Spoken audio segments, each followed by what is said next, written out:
Chapter 1001. A good deal. Lao Guan has been updating regularly. Please subscribe and get monthly vote. During this period, Qin Sheng had been thinking, which was also what the Qin family was thinking about. Which direction should the Qin family develop in the future? This was a crucial question for them. The Qin family had already spun off the companies related to the Chang'an Group.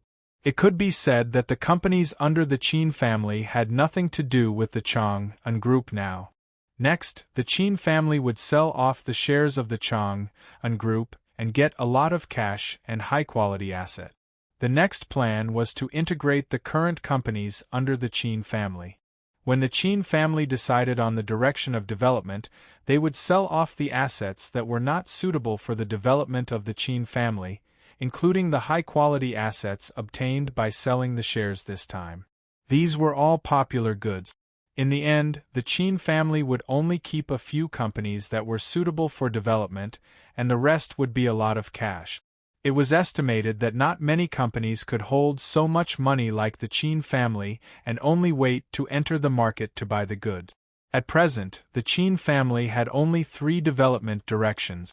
The first one was finance, which was the top of the pyramid of all industries.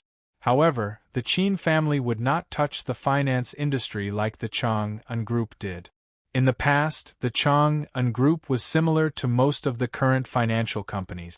They all pursued financial holding groups with full financial licenses.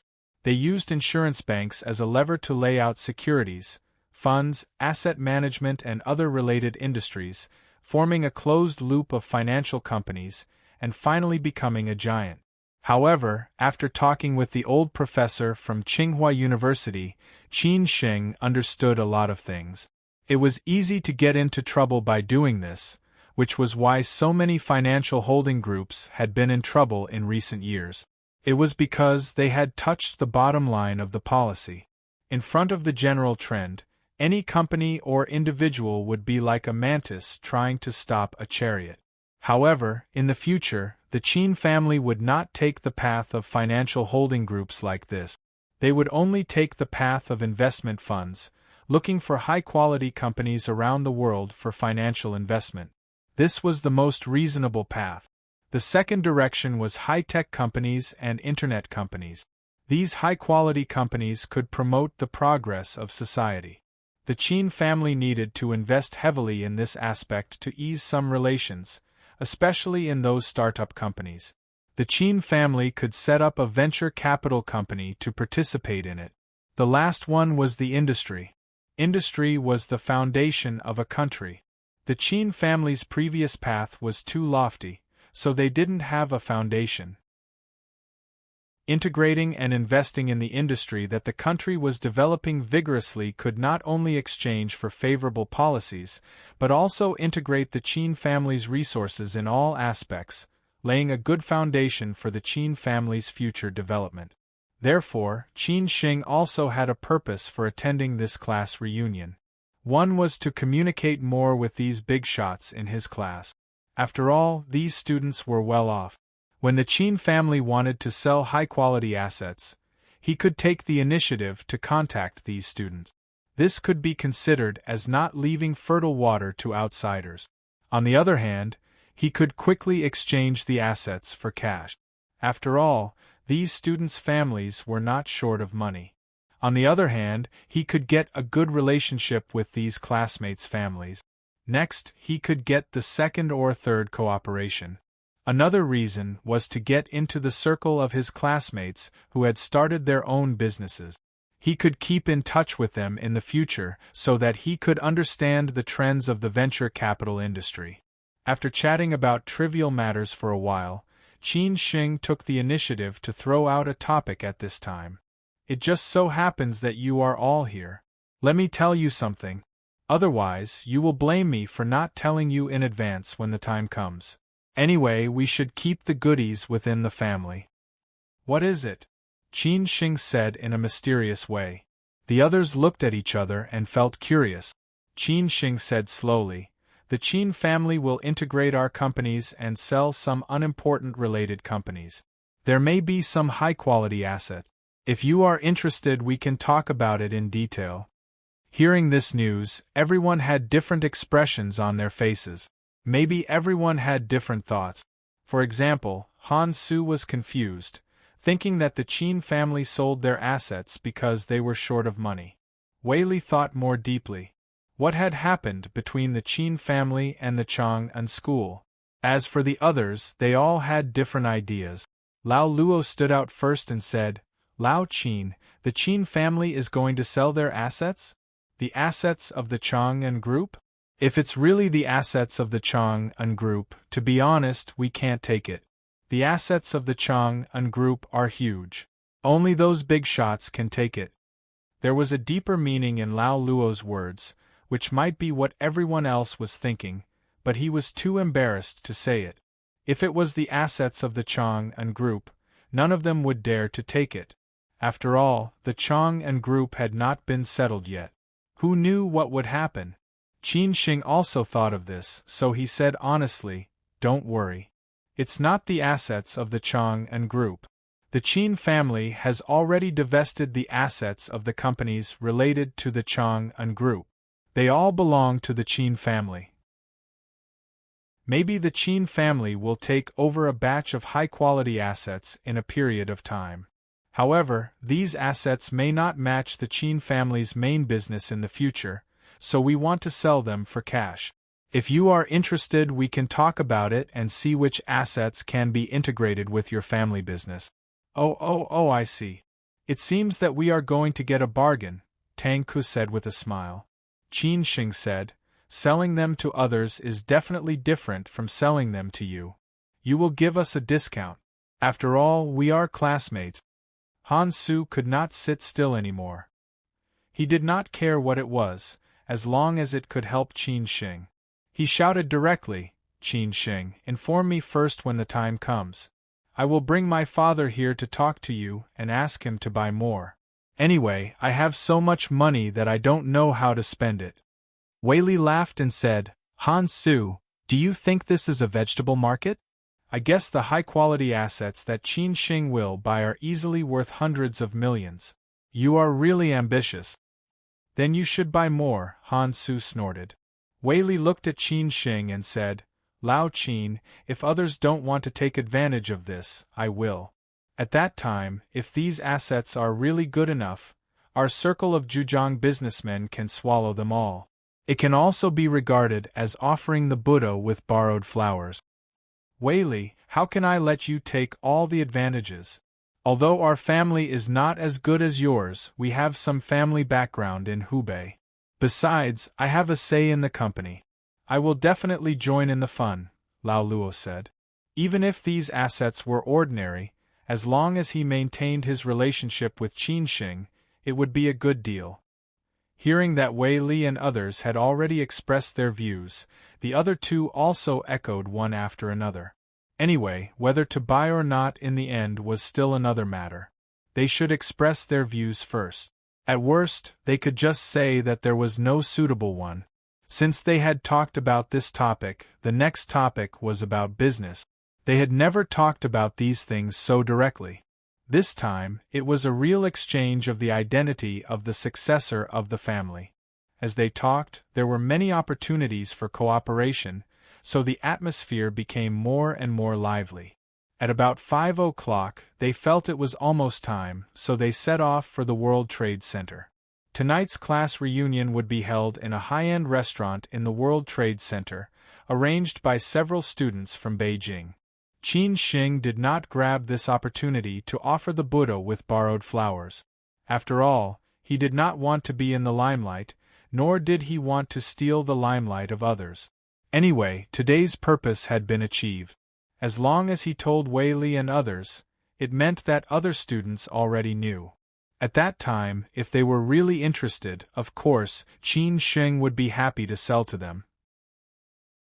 Moreover, these assets of the Qin family did not need to worry about buyers. After all, these assets belonged to the Qin family, not the Chang'an group. On the way to the World Trade Center, Qin Sheng still drove with Wei Li and Han Su. The others drove here.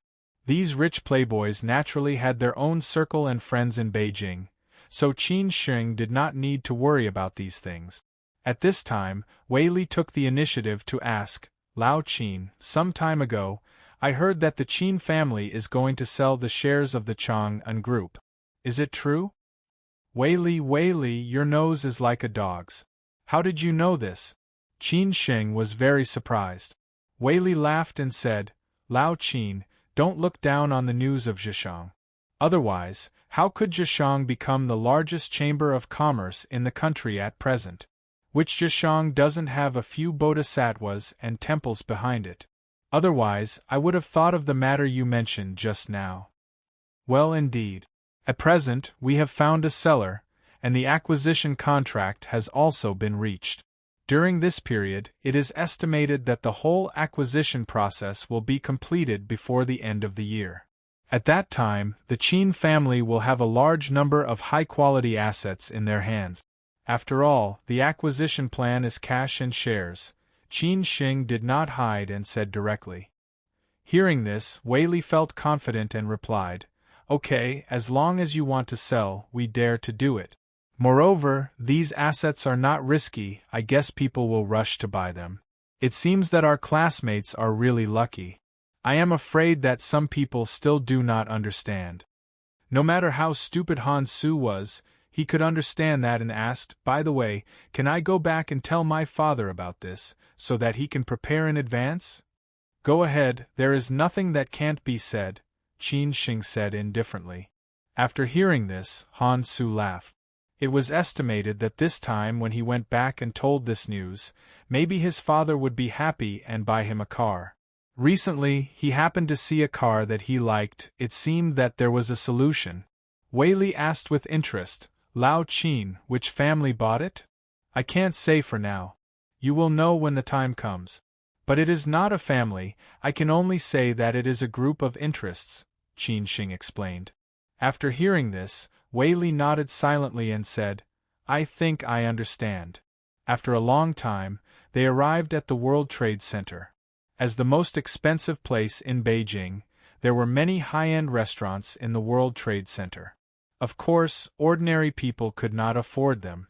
However, these classmates were not ordinary people, and they still had this kind of family background. They took the elevator directly to the restaurant on the top floor of the World Trade Center. The environment here was definitely good, and they could overlook the night view of the whole Siju city. After they arrived at the restaurant, they were directly taken to a private room by the waiter. The private room could directly seat more than 20 people.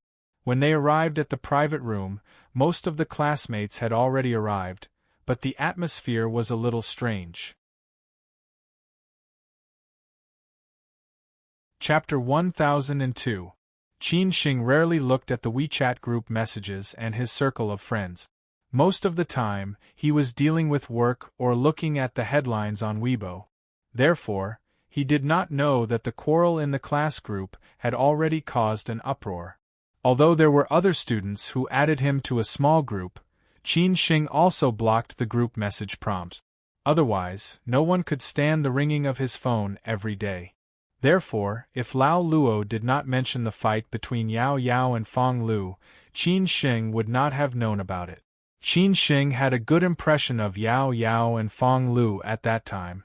Both of them were the type of strong women. Yao Yao's social skills were better than others. She was very careful when dealing with people. In addition, her family background was not simple. Naturally, everyone was willing to get close to Yao Yao. Moreover, Yao Yao was pretty and had a good temperament. Who would not be willing to communicate with such a beauty?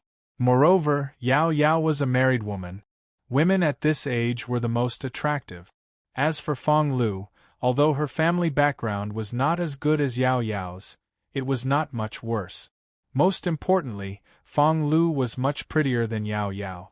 She was the real goddess of the advanced research class of Tsinghua University. Moreover, He Lu was better at business than Yao Yao and had more resources in all aspects. Therefore, there were many classmates who were close to Fong Lu. Most importantly, Fong Lu was not married yet. How could the single classmates not have feelings for her?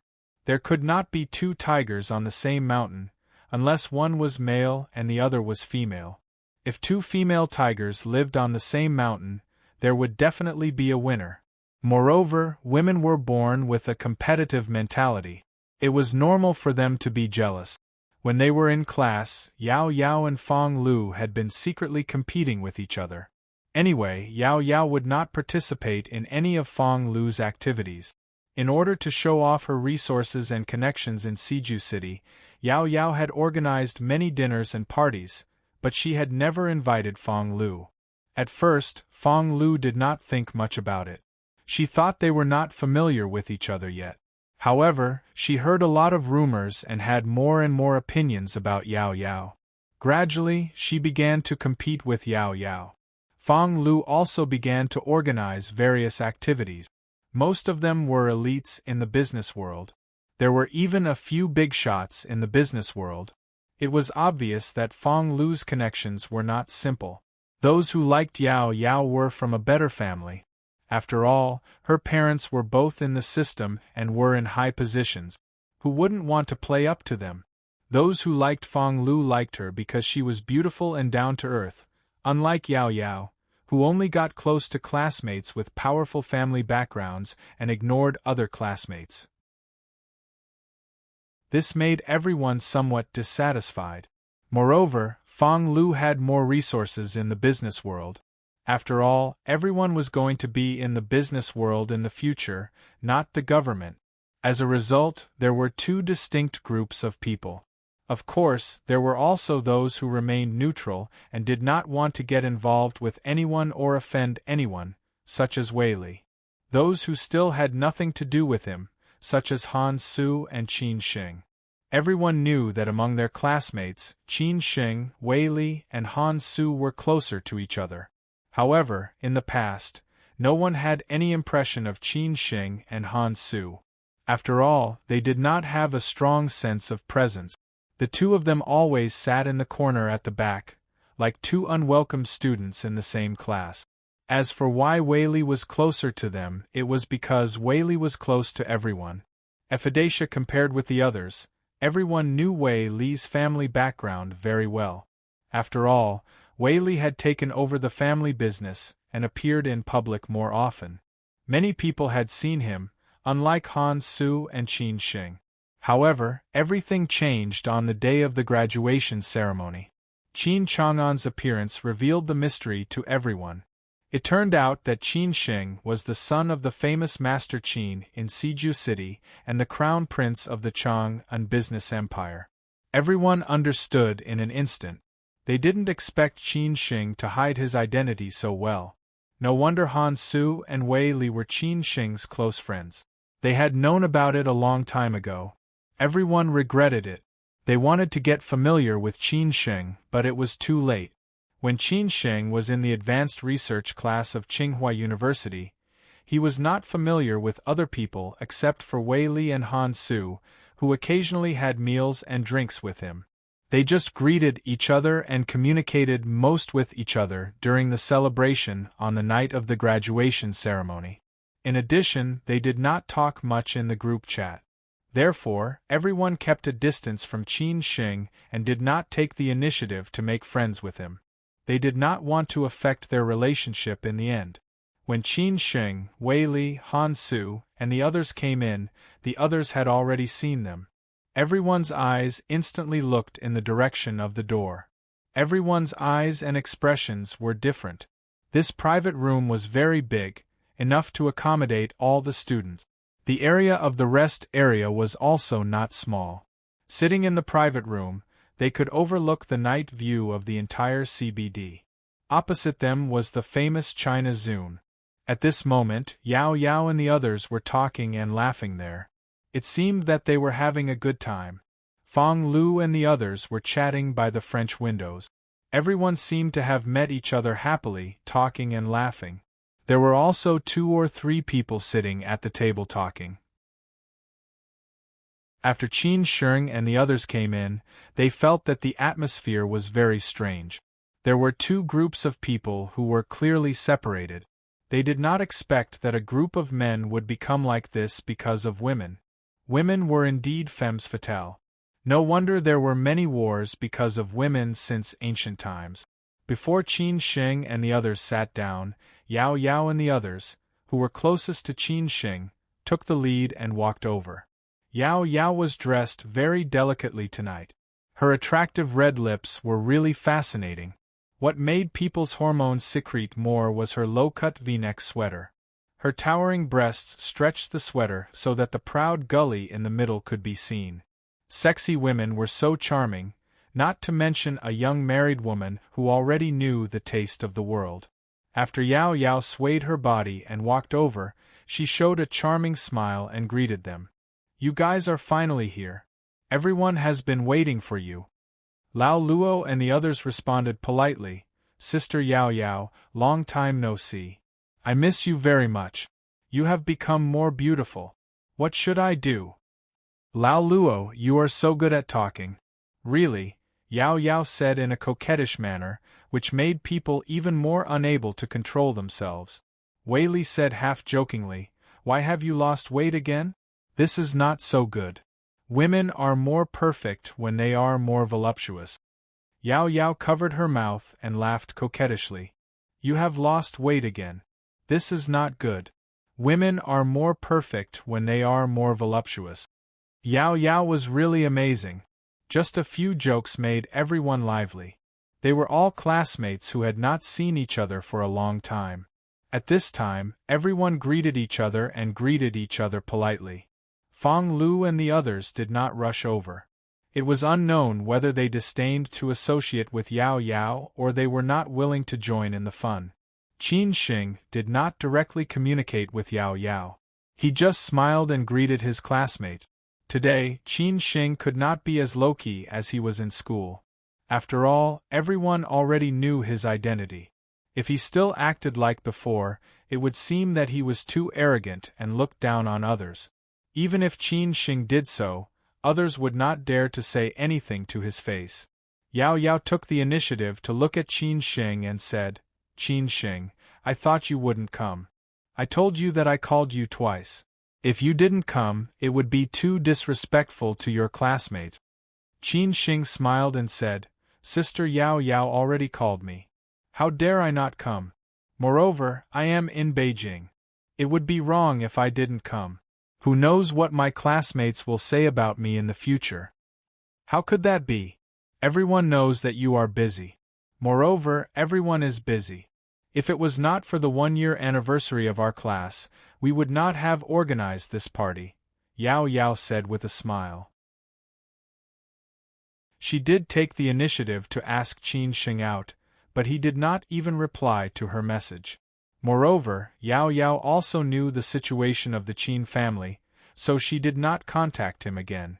Fong Lu had been staring at them from the French window. Seeing Yao Yao, who was acting coquettishly, Fong Lu could not help but say, "What a vixen, snobbish. Don't let Yao Yao hear this. Today is our class reunion. Don't make it look bad for everyone in the end," Sun Sijia, who was standing beside Fong Lu, said lightly. Fong Lu said impatiently, "As long as she doesn't make trouble, I will not take the initiative to make trouble." At this time, Zhu Ziyuan said, "Let's go over and say hello to our old classmates. We haven't seen each other for a long time." Fong Lu was also stunning tonight. She made it clear that she wanted to compete with Yao Yao. Moreover, she was more qualified than Yao Yao. Zhu Ziyuan and Sun Sijia were the hidden big shots in this class.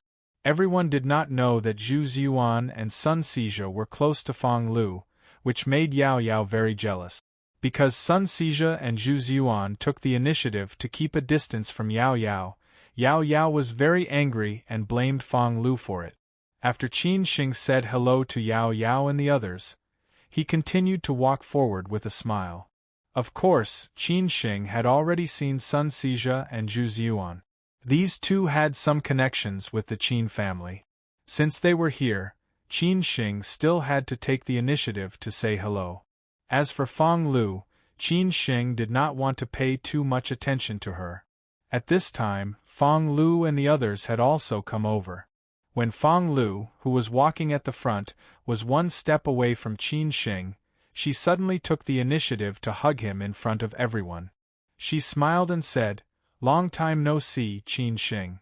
Fang Lu's way of greeting really surprised everyone. They did not expect that Fang Lu would be so direct. But it was not unreasonable, because everyone knew the relationship between Fang Lu and Qin Sheng in private. Maybe they were closer than everyone else, so she greeted him in this way. Qin Sheng was also stunned. What did this beauty mean? However, after smiling, he understood. It turned out that Fang Lu was using him as a weapon to deal with Yao Yao. Because in this way, people might think that he was closer to Fang Lu. This woman was not simple at all. Zhu Ziyuan and Sun Sijia were a little surprised. But in order to avoid embarrassment, Sun Sijia took the initiative to help Fang Lu out. "Fang Lu, Qin Sheng has just got engaged. You have no chance." When did it happen? I didn't know." Fang Lu pretended to be surprised. In fact, she had already known it. How many students in the class did not know? Otherwise, why would everyone pay so much attention to Qin Sheng this time? At this time, Fang Lu looked at Qin Sheng and said, "Congratulations, Qin Sheng. I'm waiting for your wedding feast." Zhu Ziyuan took the opportunity to say, "Qin Sheng's fiancée is the famous goddess in Beijing, Song Ryu. Many young talents have pursued her but failed. In the end, Qin Sheng won the first prize. Let's not talk about the wedding feast. He should treat us to a meal some other day."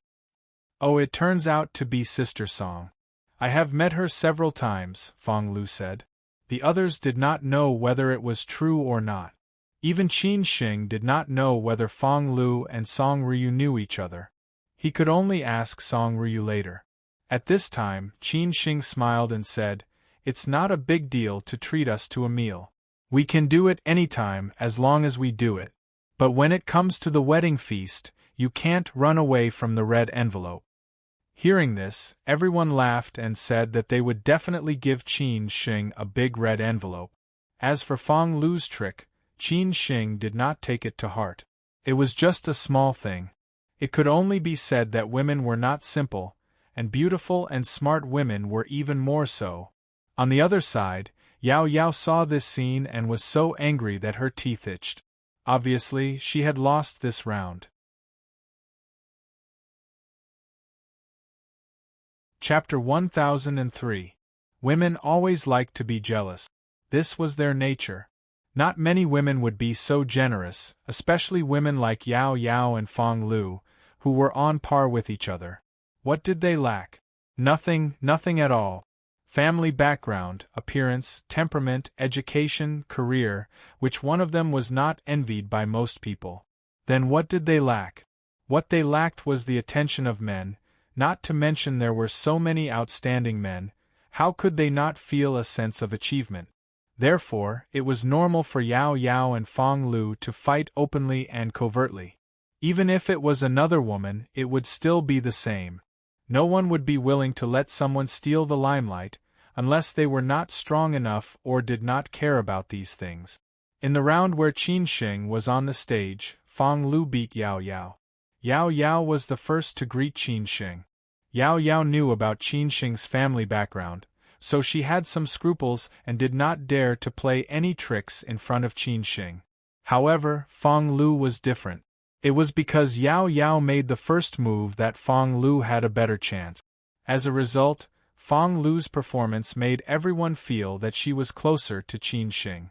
Just now, Fang Lu said that Yao Yao was a vixen, and Yao Yao also said that Fang Lu was a little slut. The two were really the same. Poor Qin Sheng had become the target of others' jealousy. However, Qin Sheng did not care about this. It was enviable to be the target of others' jealousy, let alone two beautiful women. It was a pity that he could only admire them but not touch them. After all, these two women were not simple characters. Qin Sheng did not care about them at all.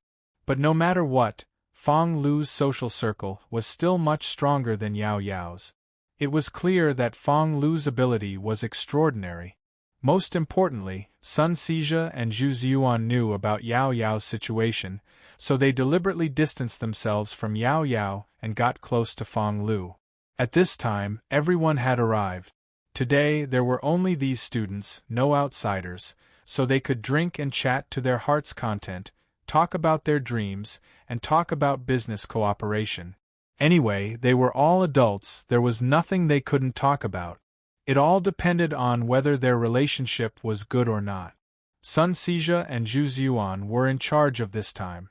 Seeing that everyone had arrived, Sun Xizha said with a smile, "Since everyone is here, let's not waste any more time. Let's sit down at the table and talk while eating. Anyway, it's still early. Let's drink until we're drunk." There were so many people, so they had to be very particular about how they should do it, who should sit at the main table, and how to allocate the seats on both sides of the main table. All belonged to different small circles. No matter who arranged it, they would probably offend someone. This made Sun Xizha and Zhu Ziyuan a little conflicted.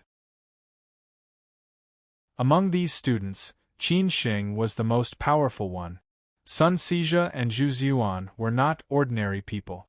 Not to mention that Qin Xing was engaged to Song Ryu and had the support of the Song family, as well as the Chang'an school, which said that a skinny camel was still bigger than a horse. The Zhu family, which was behind Qin Xing, was more powerful than anyone present. Therefore, Qin Xing naturally sat at the main table, even though the two of them were in charge of the party. When Zhu Ziyuan and Sun Xizha were about to invite Qin Xing to sit at the main table, Qin Xing took the initiative to wave his hand and said with a smile, "You can sit anywhere you want." Zhu Ziyuan and Sun Xizha looked at each other. At this time, Qin Xing also looked at Sun Xizha and Zhu Ziyuan. He smiled and nodded as if he understood what they meant. This made Sun Xizha and Zhu Ziyuan feel somewhat relieved. Qin Xing was indeed not as simple as the rumors said. Since Qin Xing had already sat down, Wei Li, Han Su, and the others naturally sat together with Qin Xing. As a result, Wei Li naturally sat on Qin Xing's right side. Just when Han Su was about to sit on Qin Xing's left side, Yao Yao beat him to it and sat next to Qin Xing. This made everyone very surprised. They did not expect that Yao Yao would take the initiative this time. In order to avoid Han Su from being embarrassed and talking to Yao Yao, Wei Li pulled Han Su at the right time and said, "Han Su, sit here. Didn't you say that you can drink more? Let me test you tonight." Han Su did not think so much. He directly turned around and sat next to Wei Li, saying, "Haha, you are a loser. How can you be brave?" Lao Luo and the others conveniently sat on Han Su's right side. Since Qin Xing took the initiative to invite them to the He family Sihiyuan to drink tea and chat for a whole afternoon, and finally came with Qin Xing, they naturally belonged to Qin Xing's side. Naturally, they sat with Qin Xing. As for Yao Yao, she took the initiative to sit next to Qin Xing this time. She took the initiative to approach Qin Xing, and did not give Feng Lu a chance. Naturally, Feng Lu's people would not sit with Yao Yao. Therefore, Yao Yao's classmates conveniently sat on Yao Yao's left side, and the remaining seats were naturally Feng Lu's. Sun Xizha and Zhu Ziyuan both sat on Yao Yao's side. No matter what, everyone finally sat down.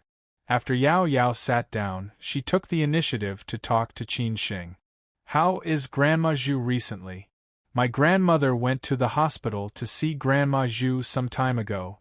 She also heard about it from others. Otherwise, she would not have known that Grandma Zhu is back. They used to be old colleagues in the CPPCC." As for Yao Yao's family background, Qin Xing only had a rough idea. For example, he knew the level of her parents. As for the situation of her grandfather or her maternal grandfather, if Qin Xing did not carefully inquire about it, he would definitely not know. Now that Yao Yao said so, it seemed that Yao Yao's family background was really not ordinary. Qin Xing replied with a smile, "Much better than before. This is how people become when they are old. How is your grandmother? If I have time, I will visit her some other day." "She is fine. If you visit her, she will be very happy. When we were young, we were all in the courtyard of the Planning Commission.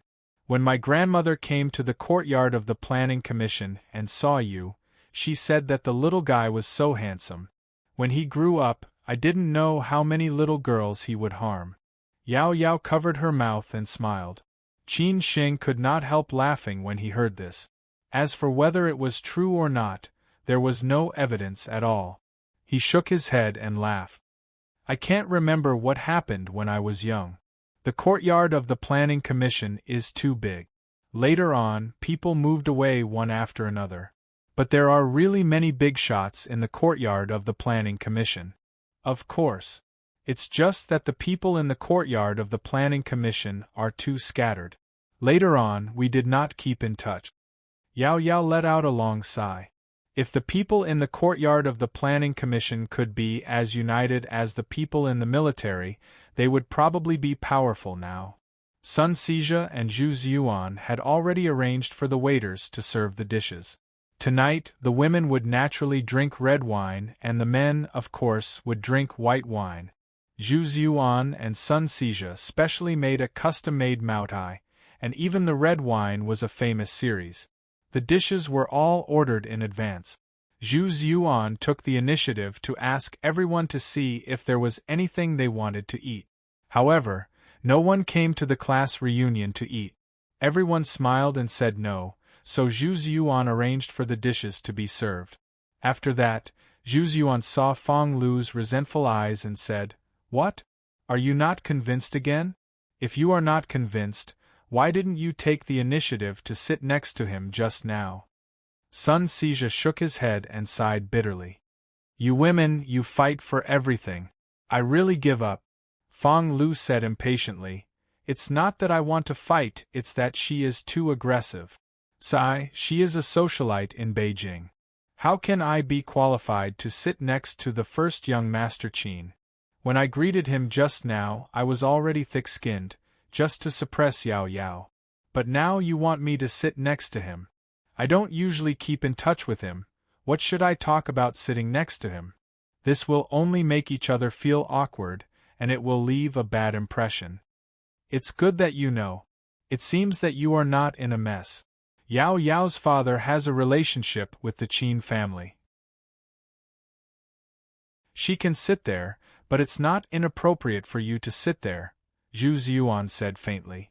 Fang Lu nodded and said, "I know." At this time, the waiters had already poured wine for everyone, and a lot of cold dishes had also been served. Sun Sijia, as the class monitor and the representative to speak at the graduation ceremony, took the initiative to stand up and said, "Who will say a few words first, so that we can officially start?" After Sun Sijia said this, no one dared to say anything. Who should say a few words? Of course, it was the person with the highest status in the class, but only strength could determine status, so the person with the highest status was Sun Sijia.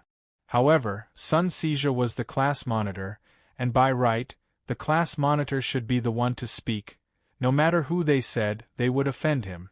At this time, Zhu Yuan very cooperated and said, "Then let Qin Shing say a few words." Sun Sijia and Zhu Ziyuan echoed each other, complimenting each other. Only they had the confidence to say something like this. Since Zhu Ziyuan had already spoken, of course Yao Yao was happy to let Qin Shing speak. She took the lead to applaud and said, "Then let Qin Shing say a few words to us."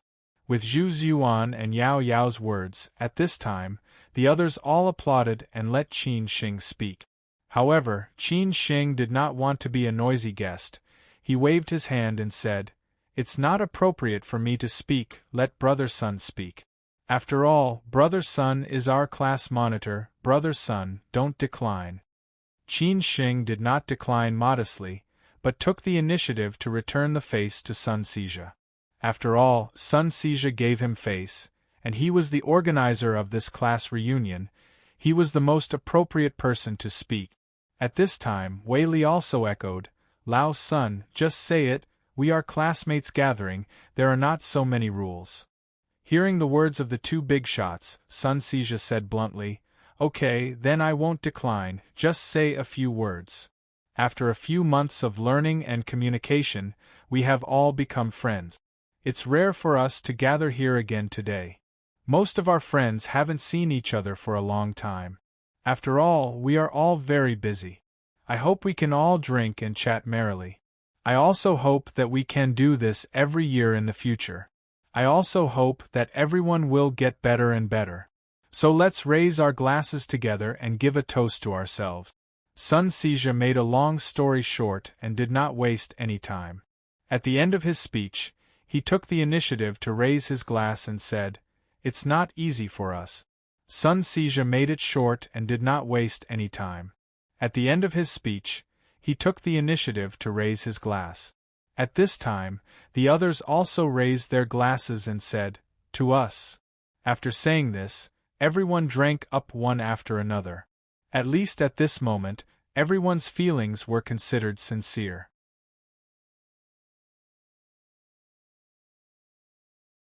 Chapter 1004.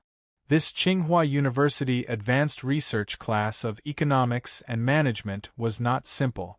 It was not the kind of MBA or CEO class similar to the national key universities or business schools, such as Tsinghua University School of Economics and Management, Peking University Guanghua University School of Business, China-Europe Business School, Chung Kong Business School, and so on. Instead, it was an advanced research class that was held every 5 years. Its purpose was to cultivate leading talents in all walks of life for the country and society. After all, these people came from rich families. Many of their fathers were influential figures or business tycoons in various provinces and cities. Moreover, most of them had master's degrees or doctorates, or had studied abroad. Some of them even had MBAs in foreign business schools. Except for people like Qin Sheng and Han Su, almost all of them were working in family businesses or had successfully started their own businesses and gone public. They were so busy that they didn't have time to come to Tsinghua University. It was because Tsinghua University's advanced seminar was not simple. Not to mention the influence and status of Tsinghua University's School of Economics and Management in the political and business circles, the Advisory Committee of Economics and Management of Tsinghua University was enough to shock everyone. For example, almost all the professors in the Department of Finance were from Tsinghua University. Secondly, the lecturers were all top figures in the industry. Usually, it was hard to invite business tycoons. Many leaders of ministries and commissions came to teach in person. How many business schools had such treatment? They could directly understand the current domestic and foreign economic situation, policy situation, and the development trend of various industries, and so on. It was definitely not the kind of ordinary MBA or CEO class used for gilding or making connections. Secondly, it was to make connections. Everyone knew that the students who could join this class had powerful backgrounds. That was why so many people wanted to join this class. Not to mention the previous classes, just looking at the students in this class, how many of the parents of the students in this class were big shots at the provincial level? How many of the students had family businesses that were among the top in their respective provinces and cities? How many of the students had family businesses that were among the top in their respective provinces and cities?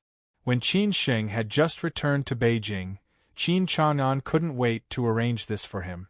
If this advanced seminar was not so important, Qin Chang'an wouldn't have been so anxious. Moreover, Qin Chang'an used a lot of connections to greet several tycoons and members of the Advisory Committee of Economics and Management of Tsinghua University. Finally, Qin Sheng was accepted as a transfer student. No one knew how many people here would become the country's business tycoons or industry leaders in the future, but everyone knew that there would definitely be some of them. As a result, Qin Sheng agreed to attend the class reunion without hesitation. In the past, he might not have cared about it because Qin Chang'an had been in charge of the Qin family at that time. But now that Qin Chang'an had been in trouble, Qin Sheng would be in charge of the Qin family. Qin Sheng had no choice but to plan ahead. It was just that Qin Shing was not willing to steal Sun Sija's limelight. What was supposed to be Sun Sija's should be Sun Sija's. Otherwise, many students might not say anything on the surface, but could not stop talking about Qin Shing behind his back. After all, Qin Shing had to plan for something that would take 10 or 20 years. He would not be so careless. After drinking a glass of wine, there were no other rules, unlike most dining tables that required 3 glasses of wine to start. Everyone's strength was about the same. If someone spoke and someone didn't speak, who could guarantee that someone would be dissatisfied? At this moment, the atmosphere had gradually warmed up and was no longer as awkward as before. After all, Qin Shing and the others were the lubricant. Moreover, everyone would get along well on the surface. As for the deeper communication between each other in the future, that would be another matter. Although Qin Shing sat together with Yao Yao, he only drank with her at the beginning. After drinking 2 glasses of wine, he drank and chatted with Wei Li and the others for the rest of the time. After a while, everyone began to stand up and toast each other. After all, there were so many people at such a big table, and some of them might have a lot to say. It was definitely not appropriate to be too far away from each other. Qin Shing took the initiative to hold a glass of wine and walked over to Sun Sija and Zhu Ziyuan. He, Wei Li, Han Su, and Lao Luo had already drunk too much. Moreover, they were already familiar with each other. If they drank less, there would be more opportunities in the future. Brother Sun, you've worked hard this time. I'll be responsible for the next gathering, Qin Shing said on his own initiative. Sun Sija said politely, look at what you're saying. It's not hard at all. It's all for us classmates to get together. It's not a big deal. I originally wanted to tell you in advance, but I also know that you have a lot of things to do at home recently, so I didn't disturb you. After Qin Shing took the initiative to toast Sun Sija, he held up his glass and looked at Zhu Ziyuan, saying, Brother Zhu, this glass is for you. Some things are all in the wine. Why did Qin Shing say so? It was because Zhu Ziyuan's father had helped him in the crisis of the Qin family this time. Qin Shing remembered all these things. However, because the Qin family was in a special period, it was not appropriate for Qin Shing to take the initiative to contact Zhu Ziyuan. Qin Shing, you're too polite. My father did not help much. But I hope everything is fine with you. Let's drink more when we have the chance, Zhu Ziyuan said with a smile. Sun Sija also echoed, speaking of which, we are all in Beijing. We should contact each other in the future, don't you think so? That's for sure. What do you think, Qin Shing? Zhu Ziyuan laughed out loud. Qin Shing took the opportunity and said, as long as you have time, I can come anytime. In this case, I think we should drink 3 glasses first. Sun Sija held up his glass and filled it for Qin Shing and Zhu Ziyuan.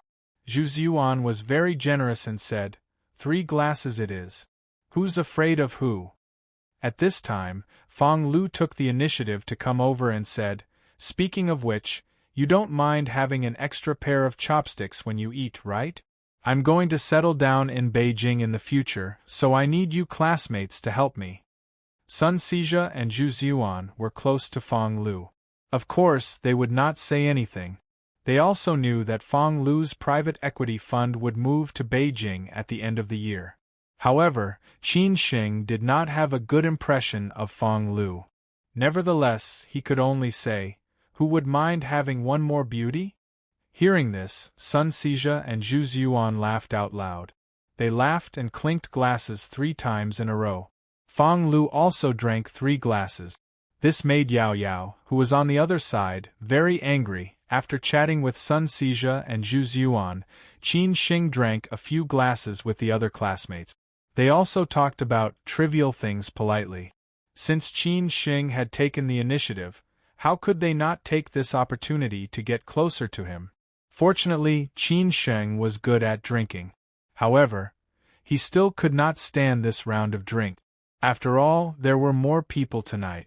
As soon as Qin Shing sat down, Yao Yao scooped a bowl of soup for him. She handed it to him and said, "Are you okay?" drink some soup. I didn't expect you to be good at drinking. I think Sister Yao Yao is also good at drinking, Qin Sheng said with a smile. When he was drinking with others just now, he saw Yao Yao come out directly with a decanter. He estimated that she had drunk more than half a bottle of red wine. Yao Yao let out a long sigh and said, I can't help it. Nowadays, if I don't have a little alcohol tolerance, how dare I go out to socialize? You guys are better at drinking than me. Are we rivals? Sister Yao Yao, you still need to take care of yourself, Qin Sheng said politely. At this time, other classmates came over to toast Qin Sheng. Some of them were close to Yao Yao, and some were close to Fang Lu. Zhu Xijia and Sun Xijia also came over one after another. However, when they came over, Yao Yao said a few words in a weird tone, which made them somewhat unhappy. Not long after, Fang Lu came over with a glass of wine. Tonight, neither of them took the initiative to drink with each other. However, the classmates who were close to them did not have any scruples. After all, they were all classmates. Who would really care about other things? At most, they would just drink a glass of wine. As soon as Fang Lu walked over, Yao Yao chuckled and said, Oh, our social butterfly is here. Hearing what Yao Yao said, Fang Lu's face did not look good, but she did not pay attention to Yao Yao. She just looked at Qin Sheng and said, Qin Sheng, when you are free, I will invite Sister Song to have a meal with you. At that time, you must do me the honor. As long as she is free, I will definitely come, Qin Sheng said politely. At this time, Yao Yao said again, You speak as if you are very familiar with each other. This time, Fang Lu did not flinch. She said directly, At least more familiar than you. After that, Fang Lu raised her glass and looked at Qin Sheng. Qin Sheng, come, let's drink. Fang Lu's glass was half full. Originally, Qin Sheng thought that Fang Lu was just being polite. He did not expect that Fang Lu would directly drink it. This made Qin Sheng feel embarrassed to only drink a small glass. Fortunately, there was not much in the wine divider, but there was still half of it. Qin Sheng had no choice but to raise the wine divider and drink it in one go. Maybe because he drank it in a hurry, Qin Sheng almost choked. At this time, Yao Yao quickly took the soup and handed it to Qin Sheng. She said, Qin Sheng, drink some soup. Fang Lu just picked up the towel and was about to pass it to Qin Sheng. Unfortunately, she was half a beat slower than Yao Yao. She stopped in the air awkwardly. Yao Yao looked at Fang Lu as if to show off. Fang Lu could not help but say, Sister Yao Yao is really good at taking care of people. Definitely better than you, Yao Yao said with a disdainful smile. Since Fang Lu came over, Yao Yao had been interrupting in a weird way. Fang Lu could not bear it anymore.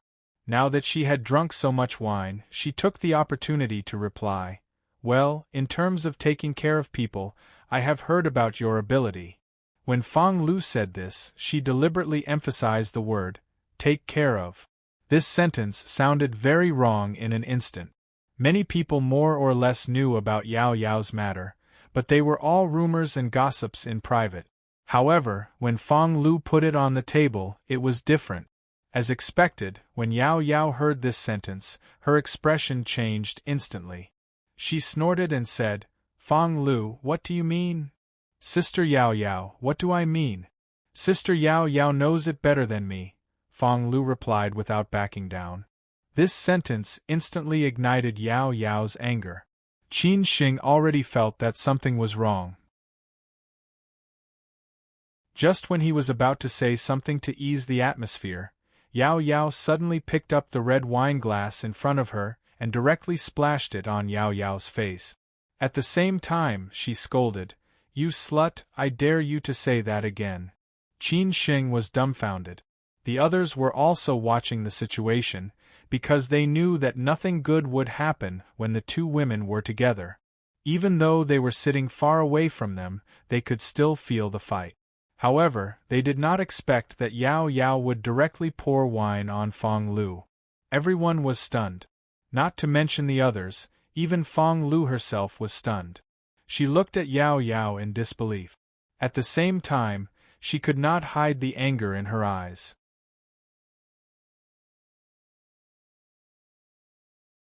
Chapter 1005. It did not occur to Qin Sheng that the two women would fight openly and secretly to such an extent. They would not let go of any opportunity. Yao Yao was aggressive toward Fong Lu, and Fong Lu also fought back against Yao Yao repeatedly. Neither of them wanted to give in to the other. They were determined to fight to the death with each other. Now, both sides had escalated from verbal attacks to physical attack. Perhaps it was because Yao Yao was drunk that she acted so impulsively. Or perhaps it was because Fong Lu's words had stabbed into Yao Yao's sore spot. Because no one knew what Yao Yao's life was like, everyone was just passing on the rumors. In the end, even the fake rumors became the truth. However, these were all things that happened under the table. Fong Lu's sarcasm towards Yao Yao, after all, Yao Yao was from a prestigious family. How could she endure it? But at this moment, no one could control the situation anymore. Fong Lu was the first to come to her senses. She was in a mess. Her clothes and hair were wet, and her makeup was ruined. She stared at Yao Yao and said, "How dare you pour wine on me? I'll kill you." Before anyone could react, Fong Lu rushed towards Yao Yao and grabbed Yao Yao's hair. Yao Yao didn't hold back and fought back. The two of them instantly started fighting. The scene was completely chaotic. No one expected that this classmate reunion would cause the two beauties to tear each other's faces. At this time, everyone had come back to their senses. Everyone rushed over, especially Yao Yao and Fong Lu's friends. Qin Sheng was the closest to the two of them. He could only hold Fong Lu and pull her back. However, the two of them were already wrestling with each other. It was impossible for him to pull them apart by himself. Fortunately, Sun Sijia, Zhu Ziyuan, and the others had arrived. With everyone's efforts, they managed to pull Yao Yao and Fong Lu apart. Fong Lu was pulled to the rest area, while Yao Yao was pulled to the floor-to-ceiling window. Qin Sheng finally let out a long sigh of relief. He slowly sat down on his seat and quickly drank a few mouthfuls of water to calm himself down. They were all respectable people. They had good looks, good temperament, good family background, and good ability. Why did they look like shrews making trouble? If this was spread out, people would laugh at them. They really didn't know what Fong Lu and Yao Yao were thinking. They made a good reunion like this. Qin Sheng, Wei Li, and the others looked at each other. What should they do now? Should the reunion continue? As for Yao Yao and Fong Lu, they were lucky that they were only tearing at their hair. If they were to tear at their clothes, it would be a little too much. Perhaps it was because they separated in time that they did not allow them to continue. If it were just the two of them, who knew what would have happened? However, they still looked a little disheveled at the moment. It was a world of difference from their delicate looks at the beginning. Their hair, which had taken them a few hours to do, was now a mess. Fong Lu was in an even worse state. The red wine splashed on her face had ruined all her makeup. Yao Yao shouted, "Let go of me, both of you! I'm going to tear this slut's mouth apart today. Let's see if she dares to talk nonsense again in the future." Yao Yao said, "Let go of me. Come on, come at me if you can. Let me see how good you are. Who doesn't know about the things you've done?" Fong Lu also struggled, wanting to go over. Yao Yao got angrier and angrier. She scolded, "You bitch. Say one more word. Who do you think you are? Look at your coquettish face every day." The more they talked, the more vicious they were. Zhu Ziyuan, who was on Fong Lu's side, couldn't help but say, "Yao Yao, that's enough." Yao Yao heard Zhu Ziyuan yelling at her. She directly turned hostile and said, "Zhu Ziyuan, you are not a good person. You are so close to that coquettish fox. Is there anything between you two?" Zhu Ziyuan didn't expect Yao Yao to attack him. He said angrily, "Yao Yao, that's enough." Fong Lu deliberately sneered, "What about us? It's normal for men and women to get married. Everyone is like you, seducing men outside. Don't you feel ashamed? Fang Lu, can you shut up? A classmate on Yao Yao's side scolded. The more he said, the more outrageous it was. Fang Lu didn't take it seriously at all. She said, "What? Lao Tan, you jumped out. Is there something between you two? You bitch. I'm going to tear your mouth apart. Let go of me. Whoever stops me today, don't blame me for turning against you." Yao Yao was completely angry. She used all her strength to struggle to go over. The people on both sides were talking at once. Some tried to persuade Yao Yao and Fang Lu, while others blamed each other. Anyway, it was a mess. Some people on Qin Shing's side also went over to persuade them. For example, Lao Luo and Tang Ku couldn't stand it anymore. They didn't want to make it too embarrassing. Otherwise, only Yao Yao and Fang Lu would attend the party in the future. If both of them came, they would definitely quarrel again. At this time, Qin Shing also couldn't stand it anymore. He slowly stood up and turned his head. "You guys are so noisy. Are we still going to eat or drink?" However, Qin Shing's words were not powerful at all, because everyone's attention was not on him now. Maybe it was too noisy and Qin Shing's words had already been drowned out. However, when Qin Shing saw that no one was paying attention to him, he became angrier. He directly picked up the plate and smashed it on the ground. He said angrily, "All of you, shut up." Qin Shing's sudden movement instantly stunned everyone on the scene. After all, everyone was still very afraid of Qin Shing. Seeing that Qin Shing was so angry, no one dared to speak for a while. Qin Shing pointed at Fang Lu and Yao Yao and said, "Look at you two. What a mess you made in a class gathering. You are both dignified people. Why are you acting like shrews now? You are not afraid of being laughed at by others, but we are afraid of being laughed at by others. Or did you forget your surname after drinking a little? If you have a problem with each other, don't contact each other in the future. Don't make these classmates stand on your side." When Qin Shing finished his words, Fang Lu and Yao Yao wanted to refute him. However, Qin Shing suddenly stared at them with a malicious look. When they saw Qin Shing's eyes, they were so scared that they did not dare to say anything. At that moment, Qin Shing's eyes were really a little scary, like a murderous look. They had never seen such a look. Qin Shing looked at Fang Lu and made arrangements. "Brother Sun, Lao Zhu, send Fang Lu back."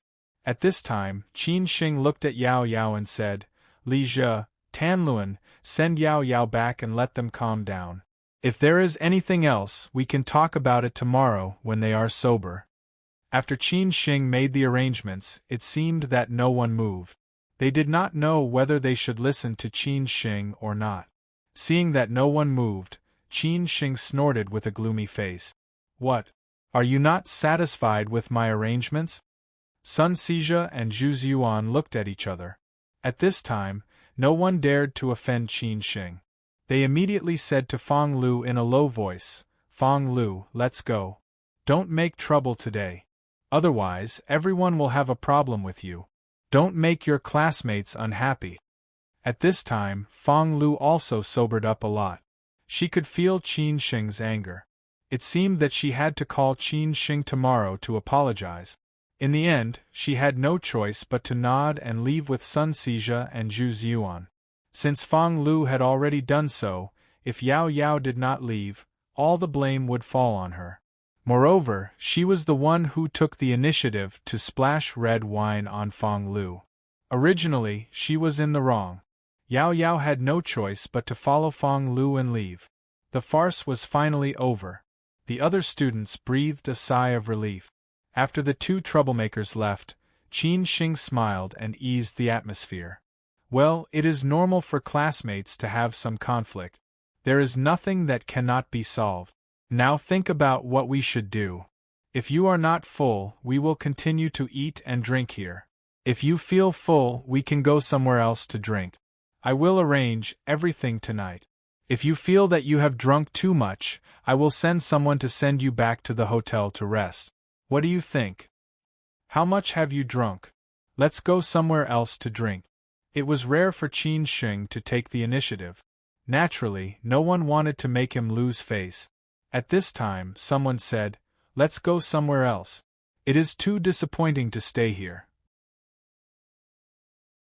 After everyone expressed their opinions, Qin Sheng immediately made a phone call to arrange the second party. After listening to everyone's opinions, he finally chose a quiet bar. Because they still needed to talk about something and did not want to be disturbed, a bar or a nightclub that was too noisy was not suitable. As for other places, needless to say, they were all rich playboys who had seen all kinds of things. It was meaningless to invite them to play other places. Therefore, Qin Sheng contacted a bar with good resident singers from his friend. For the sake of quietness and safety, Qin Sheng directly booked the whole place. When Qin Sheng brought everyone over, everything had already been arranged. There was only a long table in the middle of the whole bar. All kinds of snacks and fruit plates were placed on the table, waiting for everyone to come. The atmosphere in the second half of the banquet was very lively. Compared to the social intercourse during dinner, this was the real heart-to-heart talk. Everyone was drinking in pairs and drinking until they were drunk. There were even some who went up to sing for everyone to liven things up. There were also many friends who went to the side to have a heart-to-heart talk. Perhaps they had other things to talk about. In short, the atmosphere was very lively. After Zhu Ziyuan, Sun Xizha, and the other two classmates sent Yao Yao and Fang Lu back, they also came to the second half of the bar after a while. After all, everyone was still there. It would be inappropriate if they did not come. When they arrived and saw this scene, they could not help but admire Qin Sheng's ability to organize. They had never seen these classmates get together and drink like this. In the end, they did not stop until 4 o'clock in the morning. Qin Sheng had already asked Chang Baji to arrange several drivers to send these classmates back to the hotel or home. Only in this way could he rest assured. Otherwise, it would not look good if something happened to anyone. Qin Sheng was also very drunk. In the end, he directly slept in Han Su and Wei Li's hotel. Most of the classmates who came from other places also stayed here. Some of them who were drunk and did not go home also stayed here. When everyone woke up the next day, it was already afternoon. Qin Sheng arranged for everyone to have dinner before they left. Some of them stayed in Beijing to deal with some work. For example, Wei Li would stay for a few more days this time. Some of them came for the class reunion and would go back directly today. Qin Sheng said goodbye to everyone.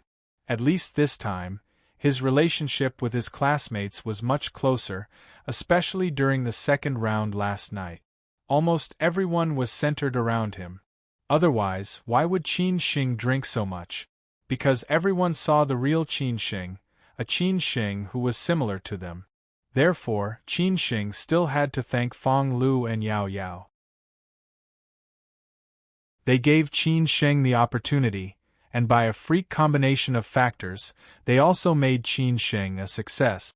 After the class reunion ended, Qin Sheng did not stop socializing. He had all kinds of friends, and there were also more and more unfamiliar names in his WeChat and contact list. No one knew how many of these unfamiliar names would become friends in the end. It all depended on how Qin Sheng walked in the future. In such a rhythm, it was already the end of the month. Qin Sheng had already arranged everything in advance.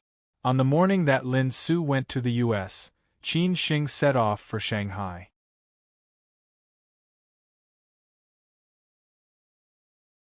Chapter 1006. Welcome to Lao Guan's official WeChat account, WeChat. You can scan the code to join the WeChat reader group. If the group is full, please add my assistant's WeChat and add you to the group. I will report the news of the counterattack and the situation of the new book in the group. Thank you for your support. Time passed quickly. It was already the end of the month before the blink of an eye. Qin Sheng arranged things at home. Actually, it was not a big deal. His aunt and sister could keep an eye on him. Moreover, he had such a large team. Nothing would go wrong. Qin Shing only needed to come back when the second contract was signed. Qin Shing did not hide his itinerary from Song Ryu. He told her that he was going to Shanghai for a business trip for 2 days. However, he did not tell her that he was going to see Lin Su off. He only said that he was going to see Bao Fan, the person in charge of the Qin family in Shanghai. He had something to discuss with Bao Fan, which was related to the integration of the Qin family's assets. Bao Fan was one of the 3 giants of the Qin family. However, even if Song Ryu knew it, Qin Shing would face it calmly. He was going to see Lin Su off for the last time. They might not see each other for 2 or 3 years. Song Ryu would not say anything because she was generous enough. Song Ryu didn't say anything. In fact, Qin Shing didn't have to tell her so many details. Of course, she also knew that Qin Shing respected her. However, she had been busy recently, so she didn't see Qin Shing often. Anyway, they were engaged, so it didn't involve other things. Zhao Anji chose a wedding house for Qin Shing and Song Ryu, which they would live in after they got married. It was relatively close to Song Ryu's workplace. After all, they should have their own private life after they got married. They could not always live together with their family. They could come back to live occasionally on weekends or holidays. Qin Shing completely left this matter to Song Ryu. Anyway, he did not care about these things. As long as there was a good study, he did not care about anything else. However, women had higher requirements for these things. After all, this was their home in the future. Maybe Song Ryu had her own ideas, so it was better to follow her requirement. Qin Shing was only responsible for paying. Zhao Anji was more careful than Qin Shing. She found a well-known design team and asked them to contact Song Ryu. Therefore, Song Ryu was also quite busy recently. Going back to Shanghai after so many months, he felt both familiar and strange at the same time. The familiar thing was that he was too familiar with this city. Apart from Xi'an, the city he had stayed in the longest was Shanghai. The strange thing was that he was no longer that Qin Shing. Many things had changed. Chang Baji and Hao Lei followed Qin Shing back to Shanghai. Currently, there was nothing going on in Shanghai. After all, the biggest threat, Yan Chaozong, had died long ago. As for the group of people in Zhujiang, they had no time to care about Qin Shing. No one knew when the internal strife would end. Qin Shing did not have the time to care about them. On the plane, Hao Lei took the initiative to tell Qin Shing, "I heard from Han Bing that Lin Su's sister, Lin Yu, will accompany her to the United States, so you don't have to worry too much." Qin Shing already knew that Lin Yu would accompany Lin Su to the United States. It was possible that Lin Yu would stay with Lin Su until the postpartum period. Qin Shing also knew that Lin Su would live in Los Angeles. Moreover, Qin Shing had arranged a lot of things. As long as Lin Su arrived in the United States, she would not need to worry about the rest of the things. This was the last thing Qin Shing could do for Lin Su. Of course, Xue Qinyan told Qin Shing about Lin Su's arrangement. Then, Qin Shing discussed with Xue Qinyan. He would let Lin Su live in the Qin family's villa in Los Angeles. However, he asked Xue Qinyan to tell Lin Su that it was her friend's house. The Qin family had a lot of political and business connections in the United States, which were built by Qin Chang'an over the years. He had a personal relationship with many Wall Street tycoons. Not to mention Chang'an's branch in North America, the Qin family also had a branch in the United States. Qin Shing had already called the person in charge there. If Lin Su had any problems in the United States, she would turn to him. Of course, he would ask Xue Qinyan to tell Lin Su that it was her friend's house. Moreover, the Lin family also had relatives, friends, and branches in the United States. Qin Shing did not need to worry about many things, but he just wanted to be safe. "I know." Qin Shing nodded silently. Hao Lei continued, "Han Bing and Sister Qinyan will see Lin Su and Lin Yu off." Lin Su did not ask the other members of the Lin family to see them off. What Hao Lei meant was that Qin Shing did not need to worry about meeting the other members of the Lin family, which would save him trouble and embarrassment. Otherwise, if the Lin family made a scene at the airport, it would not be good for Qin Shing and Lin Su. When Qin Shing and Lin Su arrived in Shanghai, it was only after 10 o'clock. They did not go to the downtown area directly. Otherwise, it would be too late to come to Pudong. Qin Shing went directly to Bao Fan's manor in the suburbs of Pudong. He had been there several times before. At this moment, Bao Fan was also waiting for him there. He could take advantage of this time to talk about something. Weixin search. Guanzhong Old Man or Xloran. Follow and scan the code to join the reader group. If the group is full, please add the assistant's WeChat below to add you.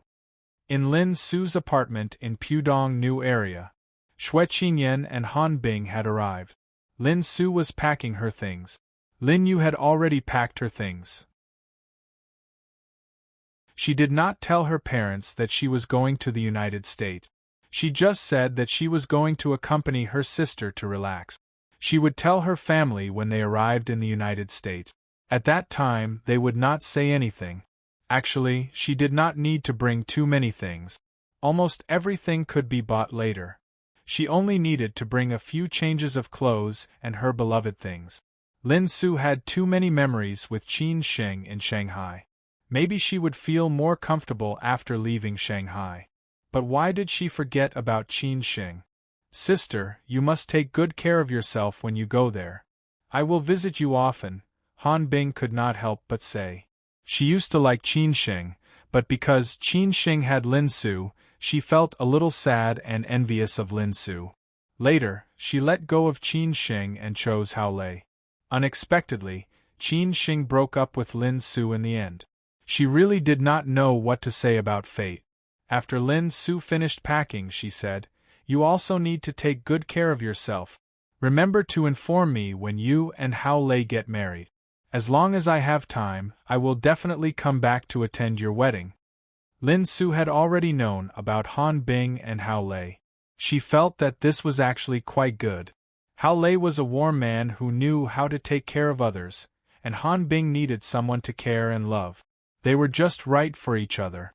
This kind of love could last. Definitely, Han Bing nodded and said. Parting always made people sad. Han Bing did not want to say too many sad words, but she was still somewhat depressed. I have arranged everything there. Anyway, I often go to the United States on business. We will definitely see each other often in the future, Xue Qinyan said as she held Lin Su's shoulder. She was really reluctant to leave Lin Su.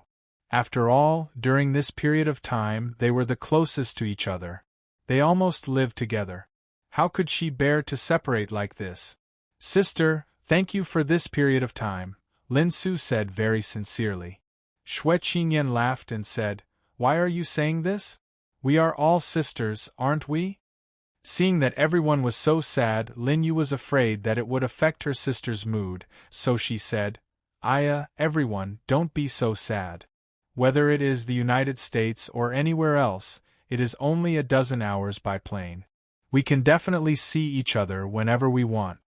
Lin Yu is right, Han Bing said with a smile. Xue Qinyan looked at the time and said, It is almost time, we should go to the airport. Don't miss the plane. Okay. Lin Su nodded. After that, everyone took their luggage and went out. At the moment when they closed the door, Lin Su could not help but feel tears in her eyes. It seemed that she saw Qin Shing's shadow. He was standing inside, waving to her and saying goodbye. She really missed Qin Shing, because she had not seen him for a few months. If she had known that the final result would be like this, she would definitely cherish every day and every second with Qin Shing. She would not be like now, only regretting after losing him. On the way to the airport, no one spoke. The atmosphere in the car was more solemn. They wanted to say something but did not know how to say it. It was better to let Lin Su wait quietly. After all, once she left, no one knew when she would come back again. She had never met a man like him before. He opened up a whole new world for her in an instant. Just like that, they wandered around southwest Sichuan aimlessly. During that period of time, she was really happy. There were new challenges and experiences every day, and it was too much for her to take in. She had never met a man like him before. He opened up a whole new world for her in an instant. They wandered around southwest Sichuan aimlessly. During that period of time, she was really happy. Every day was a new challenge and experience. It was too much for her to take in. After that, she returned to Shanghai and worked and lived a quiet life. Originally, she could have listened to her family's arrangements step by step and finally married Yan Chaozong, a well-matched rich man. However, she did not expect to meet Qin Xing again in Shanghai. At that moment, Lin Su chose to let go of everything to pursue her own happiness. In front of her family, she chose love. It could be seen how much pressure she had to face. In the end, that was the truth. They had experienced many things, including life and death, but they had survived it all. In the end, they had come together. During that period of time, life was very hard, but also very happy, because she had Qin Xing by her side. After that, Qin Xing had found his biological father and returned to the Qin family. She did not think much about it, because she knew that Qin Xing would definitely marry her, because she knew that Qin Xing loved her deeply. She was also waiting to marry Qin Xing and eventually become a woman who would take care of her husband and children. She was willing to give up everything for Qin Xing, whether it was in the past, now or in the future. However, she had never imagined that this would be the result. The high-rise buildings in Pudong were gradually disappearing, and the busy city was getting further and further away. Lin Su originally wanted to slow down time even more, so that she could take a good look at the city again and recall the memories that belonged to her and Qin Xing. But how slow could it be? After getting out of the car, Xue Qinyan and Han Bing led Lin Su and Lin Yu into the airport. Lin Su and Lin Yu went to the class to register and check their luggage. Xue Qinyan and Han Bing, who stood behind them, were a little anxious because they had not seen Qin Xing yet. Han Bing frowned and said, "Sister Qinyan, why is Qin Xing not here yet? Weren't they already in Shanghai? Is he stuck on the road?" Xue Qinyan shook her head and said, "I don't know. Maybe he doesn't want to come." "Then should we wait a little longer? Let's buy some time for Qin Xing," Han Bing could not help but say. Xue Qinyan was a little displeased and said, "No need. If he really wanted to come, he would have come a long time ago. If he doesn't want to come, he won't come no matter how long we wait. Maybe they are not destined to be together. If he really wants to see Lin Su, then go to the United States to find Lin Su." Seeing Xue Qinyan's attitude, Han Bing could not say anything, for fear that Lin Su would hear about Qin Xing. At the check-in counter for the first-class cabin of Eastern Airlines, Lin Yu hesitated for a moment and asked, "Sister, does he know that you are leaving today?" Lin Su shook her head. In fact, she was not as fragile as others thought, and she did not mind others talking about Qin Xing in front of her. After all, they used to have each other, why would she run away now? Lin Yu continued to ask, "Sister, do you think he will come?" Lin Su still shook her head. She did not have any hope, nor would she have any fantasy, because she knew Qin Xing's current situation. Lin Yu said no more. Soon, Lin Su and Lin Yu finished the check-in. When they came back, Han Bing could not help but say, "Wait a minute, I'll go buy something to drink." Lin Su said faintly, "No need, let's go through the security check." Han Bing had no choice but to give up. She looked at Sister Qinyan, hoping that Xue Qinyan would say something, but Xue Qinyan did not mean it at all, and said directly, "Okay, let's go through the security check." Han Bin was completely helpless. It seemed that they would really miss it. Just now, she secretly called Hao Lei, but Hao Lei did not answer, which made Han Bing a little angry. After passing the security check, it actually meant that Lin Su had already stepped on the plane to the United States. Even if Qin Xing wanted to see her, he would not be able to. From then on, they would be separated, and no one knew when they would meet again. Lin Su kept her head down and walked forward. No one knew what she was thinking. When she turned the corner, the others suddenly stopped. Lin Su looked up subconsciously, and saw a man standing not far away, staring at her.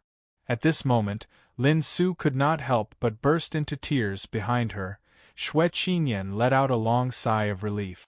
She was really a little worried that Qin Sheng would not be able to catch up, then she would be really disappointed in him. Han Bing was completely relieved. It seemed that Qin Sheng had been here for a long time, but he had been waiting here. As for Lin Yu, she finally understood what her sister said about brother-in-law's helplessness. If they no longer loved each other, brother-in-law would not come to see her sister off, which meant that brother-in-law still loved her sister. Lin Su looked at Qin Sheng with tears flowing down her cheeks. Time seemed to have stopped at this moment. She just watched as Qin Sheng walked step by step to her, and finally slowly hugged her. Her tears were already falling like rain, and she did not know what to say. "Sorry, I'm late," Qin Sheng said with some guilt. Lin Su sobbed, "Actually, I knew that you would definitely come." Listening to Lin Su's crying, Qin Sheng was even more heartbroken. He gritted his teeth and said, "Do you hate me?" "No, why should I hate you? You have already given me the best thing," Lin Su said with a smile, trying hard to wipe away her tears. The more Lin Su said this, the more Qin Sheng could not face Lin Su. He could only say, "If you believe me, then wait for me to fulfill my promise." "Okay." Lin Su nodded heavily. Lin Su actually wanted to ask, "Will you come to see me?" But she knew that it was uncertain when he would come back.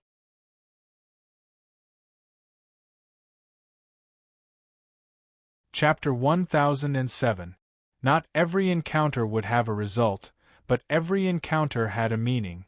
Some people were only suitable for you to grow, some stories were only suitable for collecting, but there were also some people and things that you would never forget and remember for the rest of your life.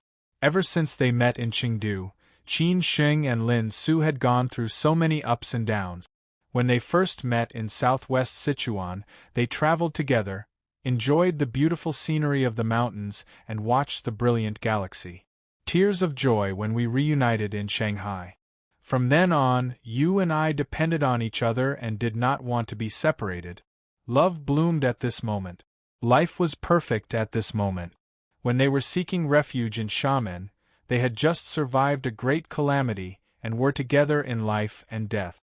From then on, they never left each other, they knew each other well and were very happy. When we were struggling in Hangzhou, I knew your heart and you knew mine. Starting from scratch again, as long as you and I were together, it was okay. After returning to Shanghai, his life became stable, his love became stronger, and his life reached its peak. In this life, he knew that his hair had turned white. After the wind and rain, he finally saw the rainbow, and only after the hardships would there be true love. It was just that Qin Sheng had returned to the Qin family.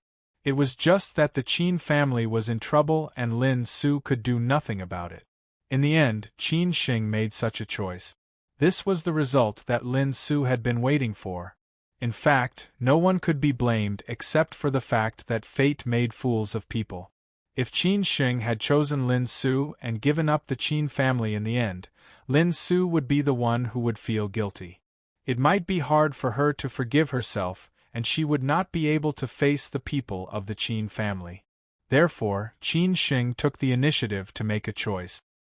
He would let himself bear all the mistakes and let him face everyone as a scumbag and a heartless man. Airports and hospitals will always witness more parting of life and death. At this moment, at this security checkpoint, it was unknown how many relatives and lovers were separated. In the face of life, it seemed that many things were very fragile. Things that were once thought to be incomparably sturdy were broken just like that. Qin Sheng only held Lin Su in his arms. Lin Su also did not want to let go of Qin Sheng, because they both knew that once they parted, they would not know when they would meet again. No one could bear to part with him. Unknowingly, Qin Sheng and Lin Su had been together for so many years. They had a tacit understanding more than any other couple. Qin Sheng knew Lin Su's grievances, and Lin Su also knew Qin Sheng's pain. That was why Lin Su said that she did not hate Qin Sheng. Why should she hate him? In this vast sea of people, it was not easy to get to know each other, let alone fall in love. Lin Su had long known that Qin Sheng would definitely come to see her off. It was not that someone had told her secretly, but that she had firmly believed that he would come back. This kind of trust was illogical. It was more like a kind of telepathy. In the end, she won. The others just looked at the couple who were hugging and crying. It was really not easy for them to come this far. Nobody knew when Hao Lei was already standing beside Han Bing, hugging her quietly and gently wiping away her tears. When Han Bing came back to her senses and saw that it was Hao Lei, she pounded on Hao Lei's chest coquettishly. He must have known that Qin Sheng would be waiting for Lin Su here, so he deliberately did not pick up the call. Lin Yu's eyes were red. She could not bear to see her sister and brother-in-law leave each other. Why were people in love always like this? Was love really a luxury? It seemed like it was true sometimes. As for Xue Qinyan, Qin Sheng did not let her down after all. If Qin Sheng really did not come because he wanted to escape, Xue Qinyan would probably overturn her approval of Qin Sheng and gradually stay away from him. Because Qin Sheng did not even dare to face her, how could such a man take responsibility? Such a man was not worthy of Xue Qinyan's love. After a long time, Qin Sheng and Lin Su finally separated. Qin Sheng took out a tissue to wipe away the tears on Lin Su's face and said, "Do you know? When you cry, it makes my heart ache the most. Every time this happens, I think, I will never let you cry again in this life. But every time, it is me who makes you cry." "Then I won't cry anymore," Lin Su raised her head and said with a strong smile. Qin Sheng could not help but touch Lin Su's hair and said, "I'm going to leave soon. It's a little hypocritical and pretentious to say that I can't bear to let you go, because I can't make you stay. I can only say that I hope you can take care of yourself, for you, for me, and more importantly, for our child. When things here are over, I will go to America to see you. But I can't tell you the exact time, because I don't want to disappoint you. I hope you can understand." "It's enough to hear you say this," Lin Su said contentedly. The more Lin Su gave in, the more Qin Sheng felt sad and guilty. It seemed that people were all like this. When they were in the wrong, they hoped that others would beat and scold them. It seemed that they would feel better in this way. Unfortunately, they always could not get what they wanted. "Take care of yourself in America. I know Sister Qinyan has arranged everything for you. If anything happens, don't forget that you have me," Qin Sheng continued. Lin Su nodded firmly and said, "I will take care of myself. You also have to take care of yourself. Although I can't help you with anything, I will always support you, because I can't leave you in this life." "I know," Qin Sheng said, gritting his teeth. It was almost time. Xue Qinyan felt that it was time for them to say goodbye, so she walked over to remind Lin Su and Qin Sheng, "It's almost time, let's go." Lin Su was reluctant to leave, but Qin Sheng was really reluctant. "Then I'm leaving." Lin Su let go of Qin Sheng and said. Qin Sheng looked around blankly and did not know what to say. How many people could understand the pain of the person he deeply loved wanting to stay but could not? "Okay." Qin Sheng nodded silently. Lin Su looked at Qin Sheng in a daze, as if she wanted to engrave Qin Sheng's appearance in the depths of her heart. In the end, she held back her tears and turned around. The moment she turned around, her tears fell like rain again. At this moment, Qin Sheng also could not help but cry, because Lin Su's turning around made him feel so sorry. Just when Qin Sheng was about to watch Lin Su leave, Lin Su suddenly turned around and ran back. She threw herself into Qin Sheng's arms and hugged his neck tightly. She kissed Qin Sheng unscrupulously. This was her last courage, and also her last love, because at least at this moment she could still have Qin Sheng. Qin Sheng was a little confused at first, but when he came back to his senses, he did not care about anything else and responded to Lin Su passionately. No matter how others looked at him, this was a familiar feeling to him, but also a feeling that he had not felt for a long time. The two kissed without any scruples because this was a farewell kiss. This scene moved everyone, stirred everyone's emotions, and made everyone sigh. However, no one could change the situation. After a long time, Qin Sheng finally separated from Lin Su. They almost separated at the same time, looking at each other affectionately. They just looked at each other affectionately, saying nothing and doing nothing. It was enough for them to just look at each other. As time went by, no one disturbed them. In the end, Lin Su took the initiative to say, "I'm leaving." "Okay." Lin Su just nodded, unwilling to say anything more. Lin Su took 2 steps back, turned around decisively, and did not want to stay anymore. This time, she did not look back, just kept walking forward, and finally disappeared from Qin Sheng's sight. Behind her, Qin Sheng's eyes were blurred by tears. In the vast sea of people, who would treat you kindly? Was it me? Yes, it must be me. After Lin Su and Lin Yu passed the security check, Xue Qinyan walked over and comforted Qin Sheng. Let's go back." Qin Sheng wiped his tears and turned around saying, "Sister, thank you." Xue Qinyan shook her head and smiled bitterly. "What are you thanking me for? Lin Su is also my friend. I thought you would not come. I was really worried." "Sister, do you think I am that kind of person? I guess if I did not come, you would not recognize me in this life," Qin Sheng said half-jokingly.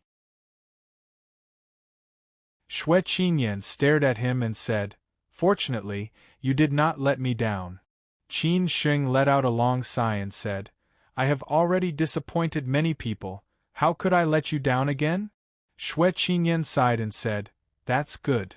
At this time, Qin Sheng walked to Han Bing and Hao Lei and said, "Han Bing, I will leave Hao Lei to you. Enjoy your time together, I will inform him when we return to Beijing." Han Bing was somewhat embarrassed in front of Qin Sheng. After all, she used to like Qin Sheng, but later knew that it was impossible for them to be together. Qin Sheng felt more like a sister to her. After all, before her father left, she was handed over to Qin Sheng, asking him to take good care of her. Later, after spending time with Hao Lei, she gradually developed feelings for him and fell in love with him. Han Bing lowered her head in embarrassment. Hao Lei quickly said, "Hurry up and do your thing, don't disturb us." Qin Sheng smiled and left, while Xue Qinyan followed him out of the airport. This matter was finally over. She hoped that everything was fine with Lin Su, and also hoped that Qin Sheng could walk out of the quagmire of the Qin family as soon as possible. On the way back to the city, Qin Sheng personally became Xue Qinyan's driver.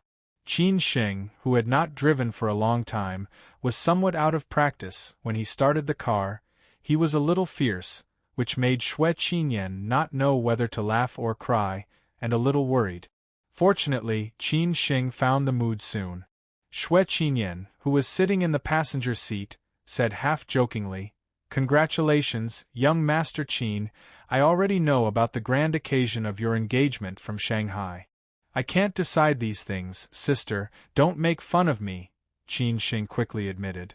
Xue Qinyan did not dwell on this topic, otherwise, Qin Sheng would definitely be speechless. After all, this was Qin Sheng. She also understood the situation. If it was someone else, Xue Qinyan would definitely not let it go so easily. "How is the Qin family now? The situation has changed, right?" Xue Qinyan asked with concern. Qin Sheng thought for a moment and said, "It has entered a critical period. The Qin family is selling their shares of the Chang'an system, and it will basically be done before the Spring Festival. At that time, the Chang'an system will have nothing to do with the Qin family, and the Qin family can be regarded as a hero to cut off their wrists." This news shocked Xue Qinyan a little bit. She did not expect that the Qin family would have such great courage, and she said in surprise, The Chang and system was established by your father almost from scratch, and it took him decades to do so, and you just gave it up like this? When it is time to give up, we should give up. Without the old man, do you think our Qin family can still control the Chang and system? A tall tree always attracts the wind, and it will always arouse jealousy, and other situations will happen sooner or later. It is better to make plans again, and focus on the old man. Without the Chang and system, there is still the Qin family itself. As long as there is life, there is hope. Sooner or later, the Qin family will establish a new Chang and system. Qin Xing explained in this way, thinking that Xue Qinyan would understand. Xue Qinyan thought about it and agreed. Since the Qin family had made this decision, they must have made a plan, and she did not care about it anymore, but just asked, "Then who did you sell the shares to?" Xue Qinyan also wanted to know who was so rich that he could buy the shares of the Chang and system in the hands of the Qin family, which was not ordinary. Qin Xing said slowly, "Sixth uncle." When hearing this name, Xue Qinyan was completely speechless. What kind of operation was this?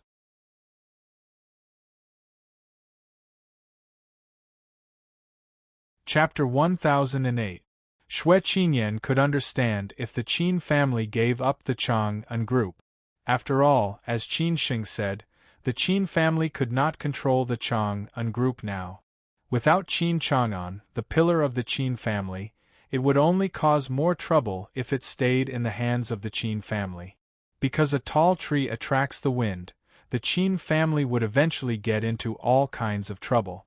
Therefore, giving up the Chang and group in exchange for the most practical benefits was the most realistic and reasonable choice. However, Xue Qinyan did not understand why the Qin family would sell the shares to the sixth uncle, the sworn enemy of the Qin family. After Xue Qinyan came to her senses, she looked at Qin Xing seriously and leaned forward subconsciously. She frowned and said, "Sell the shares to the sixth uncle? What on earth is the Qin family thinking? After fighting with the sixth uncle for so long, you finally took back the control of the Chang and group. Now you want to give up the shares. Are you admitting defeat or what?" Qin Xing knew that if the news was known by others, they would have the same reaction as Xue Qinyan. No one could understand the Qin family's trick. Qin Xing chuckled and said, "Sister, just take it that our Qin family admits defeat." Xue Qinyan said angrily, "Be honest. What's going on? I don't think the Qin family will admit defeat so easily. After all, it was not easy for you to turn the situation around. Now everyone thinks the storm of the Qin family is about to pass. Sister, do you think it will be so easy? Others don't know, but we do." Qin Xing shook his head and sighed bitterly. Xue Qinyan continued to ask, "What on earth is going on?" Selling the shares to the sixth uncle is not admitting defeat, but a compromise. At present, only the sixth uncle has the courage to take over the shares of the Qin family. Secondly, they are more willing to get the shares of the Qin family than anyone else, so that they can completely control the Chang and group. Finally, we give up the shares of the Chang and group in exchange for a compromise. In this way, the sixth uncle will not pursue the matter of the old man, and the Qin family can spare more time and energy for the old man. This is also the Qin family's decision after careful consideration.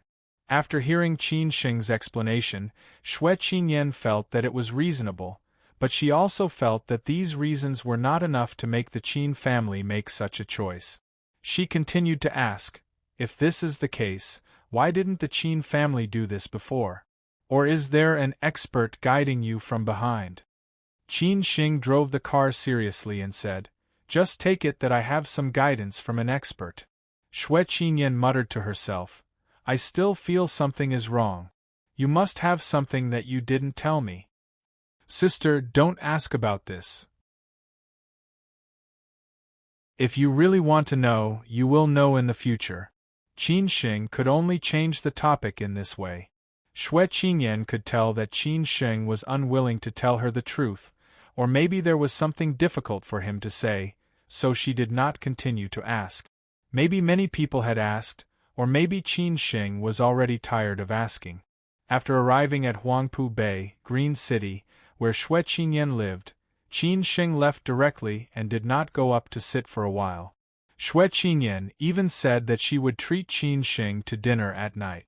Qin Sheng also smiled and said that he had something to do at night. Xue Qingyan did not say much. They were already familiar enough. In the afternoon, Qin Sheng went to look for Bao Fan again. At noon, there were some things that Qin Sheng did not have time to say. This time, he came to Shanghai to have a good talk with Bao Fan about the relevant things. He hoped that Bao Fan would not think too much about it. Qin Sheng looked at Bao Fan and said calmly, "Lao Bao, I have told you everything that should be said. Have you thought about it?" Bao Fan smoked a cigar and said happily, "Qin Sheng, the Qin family has given me such a good condition. What else can I choose? Besides, I am old and not so ambitious. It is worth it. It is better to leave the opportunity to the young people. I also want to live a comfortable life for 1,000 years and do something I like to do for the rest of my life." The most important thing for Qin Sheng to look for Bao Fan this time was that, after the Qin family integrated all the company's assets, where would Bao Fan go? Whether it was because of his personal relationship with Qin Sheng, or because Bao Fan was originally a senior member of the Qin family and had made great contributions to the Qin family, or because Bao Fan still firmly supported the Qin family after the Qin family was in trouble, unlike the two beasts with wild ambitions in Dalian and Shenzhen, based on these reasons, the Qin family had to treat Bao Fan well. Otherwise, Bao Fan would only be bitterly disappointed and others would be more disappointed. Therefore, the Qin family gave Bao Fan several choices. After the Qin family integrated all the assets, Bao Fan would continue to stay in the Qin family and become a director and a senior executive of the Qin family, responsible for the corresponding industries under the Qin family. The second choice was that after the Qin family integrated all the assets, Bao Fan would choose to quit, and the Qin family would give him a one-off corresponding compensation. This compensation package would not let Bao Fan down. The third choice was that after the Qin family integrated all the assets, Bao Fan could choose to leave or become a director, but he would not be in charge of the business. This was the result of the discussion between Qin Sheng, Zhao Anji, and Uncle Gongsun. Bao Fan was extremely loyal to the Qin family, and the Qin family would also let Bao Fan down. After hearing Bao Fan's words, Qin Sheng smiled and said, "Lao Bao, do you mean to choose the last choice?" "Yes, the last choice is also the most suitable for me. I am not short of money. Why does the Qin family give me so much money? I still have to think about how to spend it or how to invest it. It is better to directly exchange it for the Qin family's shares. In the future, I will only get dividends every year. As for the director, I don't want to be a director, so that I won't have to worry about any trouble later." Bao Fan smiled and said. Qin Sheng nodded silently and said, "Since you have made up your mind, I will respect your choice. After the Qin family integrated all the assets, we will sign the share agreement at that time. You have done a lot for the Qin family these years. Here, on behalf of the Qin family, my father, and myself, I thank you again." After Qin Sheng finished speaking, he stood up and bowed to Bao Fan. No matter what, Bao Fan was his elder. When he was in Shanghai, Bao Fan helped him a lot. He should thank Bao Fan. Bao Fan hurried to help Qin Sheng and said, "What are you doing? I can't bear it. I have been in the Qin family for so many years, and the Qin family has never treated me badly. Without the Qin family, I would not be who I am today. If I want to thank someone, I should be the one to thank the Qin family." After Qin Sheng stood up, he said with a smile, "All right, let's not be so polite." Bao Fan had already learned from Qin Sheng that the Qin family had given up the Chang'an department. Alas, I'm a little reluctant to let the Qin family give up the Chang'an department just like that. It has been so many years since Master Qin established it. Qin Sheng said calmly, if the old doesn't go, the new won't come. It won't take long for the new Chang and school to rise. At that time, will you still be the founding member? Upon hearing this, Bao Fan laughed out loud. Maybe he had the best ending among the founding members who had followed Qin Chang'an to conquer the world. Song Shixin in Dalian and He Yong in Shenzhen probably had the same ending. How could the Qin family let them go? Even if the Qin family did not have the time to deal with them now, they would definitely find time to deal with them in the future. As long as the Zhu family did not fall, the Qin family would not decline. It was also because of this that Bao Fan firmly supported the Qin family. It was because Qin Sheng was the future heir of the Qin family. Qin Sheng and Qin Ran had always been close to the Zhu family. Moreover, the Zhu family was a big tree with deep roots in the Yangtze River Delta and Shanghai. Bao Fan would not dare to betray the Qin family. After talking about these things, Qin Sheng left Bao Fan's place. Bao Fan wanted to ask Qin Sheng to stay for dinner and drink, but Qin Sheng politely refused, because he really had other things to do. The Shanghai Conservatory of Music was one of the best conservatories in China. After Qin Sheng disappeared from everyone's sight, he came to this place. Even Chang Baji and the others did not follow him, because for his current situation, it was best not to let others know his trace. Moreover, Qin Sheng was here for Qing Er. It was already dinner time. After Qing Er finished her class, she stayed in the office for a while and was ready to go home. Her life was still so regular. It seemed that no one could make her life have any waves, just like her state of mind was so calm. It seemed that only that man could change her life. It was just that she hadn't seen that man for a long time. Since he left Shanghai, she hadn't seen him again. Occasionally, she would take the initiative to send messages to that man, but most of the time she did not want to disturb his life, because her uncle said that he was very busy now and had a lot of things to deal with. Occasionally, he would contact her, but only occasionally. Every time he received a call or message from her, her mood would be incomparably bright. It was as if after a continuous rainy day, she suddenly woke up one morning and opened the window, and the room was instantly filled with sunlight. For her, she only cared about him and her uncle. For her, work was just to pass the time. However, whenever she was immersed in the world of music, she would also forget all her troubles and sorrows. Another day ended just like that. It was an ordinary day. There was nothing interesting and there were no interesting people. It was still those familiar students and at the same time, there were still people who secretly sent her flowers, but she did not accept them, because her heart already belonged to someone, and it would not change in this life.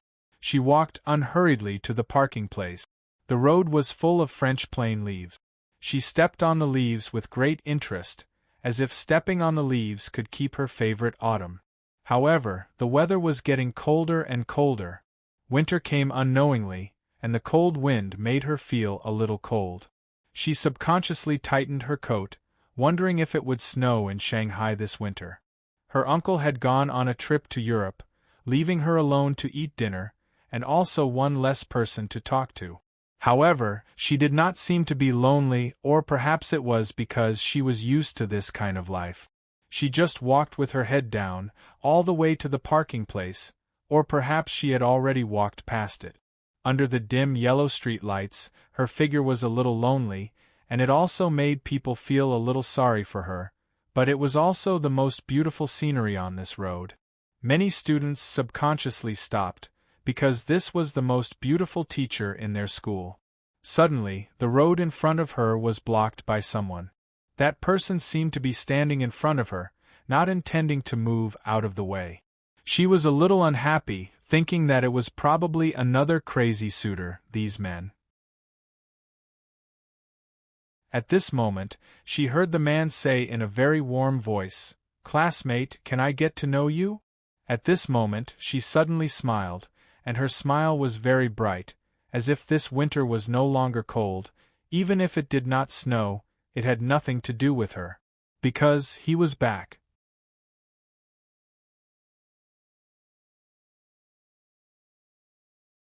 Chapter 1009. The atmosphere of Shanghai, a magical metropolis, was different from that of other cities. It was not as rich and historical as Xi'an, nor was it as serious and formal as Beijing, nor was it as modern and technologically advanced as Shenzhen. Shanghai always gave people the feeling of a bourgeoisie listening to symphonies and drinking afternoon tea, especially in the old Shanghai street. So much so that the temperament of these schools in Shanghai also followed this city. Among them, the most distinctive were Shangyin and Fudan. Qin Sheng had experienced the bourgeoisie temperament of Fudan for 4 years. Qin Sheng had experienced the petty bourgeois temperament of Fudan University for 4 years. He knew the temperament of this school better than many ordinary people. It was like the eldest daughter of a middle-class family, somewhat conservative and trendy, while Shangyin was like the youngest daughter of a middle-class family, with taste and pursuits, but limited to a small circle. Qing Er's temperament was very much in line with Shangyin's.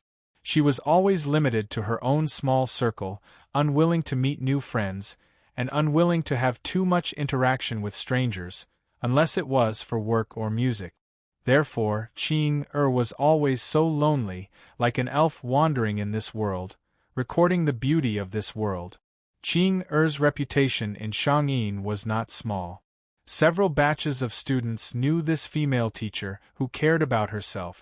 She could play all kinds of musical instruments at her fingertips and often worked with various masters. But she did not seem to care so much about fame, nor was she willing to be high-profile. The school leaders recommended her to go to a foreign music hall for exchange or advanced studies, but she never agreed. Unlike many teachers who seized the opportunity to become famous, even if there were no opportunities, she would create opportunities. What everyone knew was that teacher Qing had a lot of pursuers. Many of them were second-generation rich and official children, as well as male teachers in the school. Even many students in the school pursued teacher Qing but teacher Qing never agreed to anyone. However, everyone knew that teacher Qing family was very rich, otherwise why would she drive a luxury car to and from work? It seemed that she even had a full-time driver. No wonder teacher Qing was so arrogant that those pursuers did not dare to make trouble. There was a pursuer of teacher Qing who wanted to pester her, but was finally dealt with by teacher Qing elders and never appeared again. It was said that teacher Qing already had a boyfriend. It was said by the teachers and classmates in the school. Teacher Qing's boyfriend came to pick her up during a concert, but no one had seen him before. Teacher Qing was alone most of the time. Other than during class time, Miss Qing rarely appeared in front of everyone. Whenever Miss Qing was in class, there would be many students who wanted to see her. The only place where they could see Miss Qing was on this road, because Miss Qing would walk from her office to the parking lot. Hence, there were many students and suitors waiting for teacher Qing on this road. Sometimes, there would be a few reckless people who rushed over to present flowers and confess their love. However, teacher Qing did not care about them. She smiled and tactfully rejected them before leaving. As a matter of fact, there was another bold suitor today. He didn't look like a student or a teacher, but more like an outsider. His looks weren't bad, but he was still a distance away from being handsome. However, the way he dressed was not bad. Unfortunately, this was destined to be a love that had ended before it even started. Maybe it was because of the music. The air was filled with the smell of music. Even the rustling of the leaves sounded like a nice concert. However, the best music at this time was heartbeat. Hearing this extremely familiar voice, Qing, who had been lowering her head, revealed the most brilliant smile. She slowly raised her head and looked at the bold suitor. She deliberately teased him and said, "Sorry, I already have a boyfriend." Yes, it was him. He was back. It was an extremely familiar voice, an extremely familiar smell, and an extremely familiar look. However, he was haggard and also experienced the vicissitudes of life. It could be seen that he had experienced a lot during this period of time. He must be very busy and tired. It was a pity that she could not be by his side to take care of him. It seemed that he did not need her to take care of him. She just needed to not let him worry and then wait for him silently. Qin Sheng looked at this heart-wrenching face. Of course, he knew that she was teasing him. Qin Sheng smiled and replied, "Then I will beat you to death, throw your body in the wilderness, and finally snatch you over. What do you think?" "Then beat yourself to death," Qing'er replied faintly. However, after saying that, she could not help but laugh out loud. Seeing that teacher Qing'er was actually amused by this suitor, the surrounding students were very surprised. However, teacher Qing'er looked really beautiful when she laughed. If they could marry such a goddess as their wife, their life would really be worth it. It was a pity that they did not have the chance, because the next action of this man shocked everyone. They saw him slowly hugging teacher Qing'er, and even kissing her gently on the forehead. *CK your grandpa. This guy actually dared to tease teacher Qing'er in public.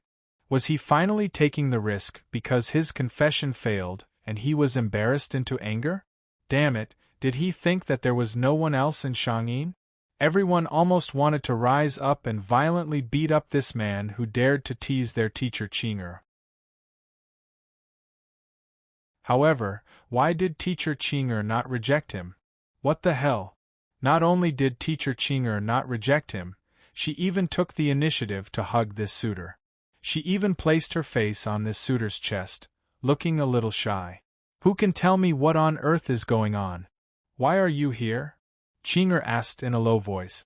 Her tone was full of sweetness, more like she was acting coquettishly. Qin Sheng touched Qing'er's hair and said, "I missed you, so I came back." Qing'er did not doubt what Qin Sheng said. Even if it was a lie, she would believe it. She replied softly, "I missed you too." Qin Sheng, a man who suddenly appeared in her world, a man who made her willing to give everything to him. However, it seemed that every time he appeared, it was so sudden. Qing'er had slowly gotten used to it, because every time he appeared, her world would be lit up, as if a bunch of fireworks had suddenly bloomed in the night sky. Qin Sheng did not speak anymore and just hugged Qing'er like this. However, he seemed to feel the eyes from the surrounding people. These eyes seemed to want to kill him directly.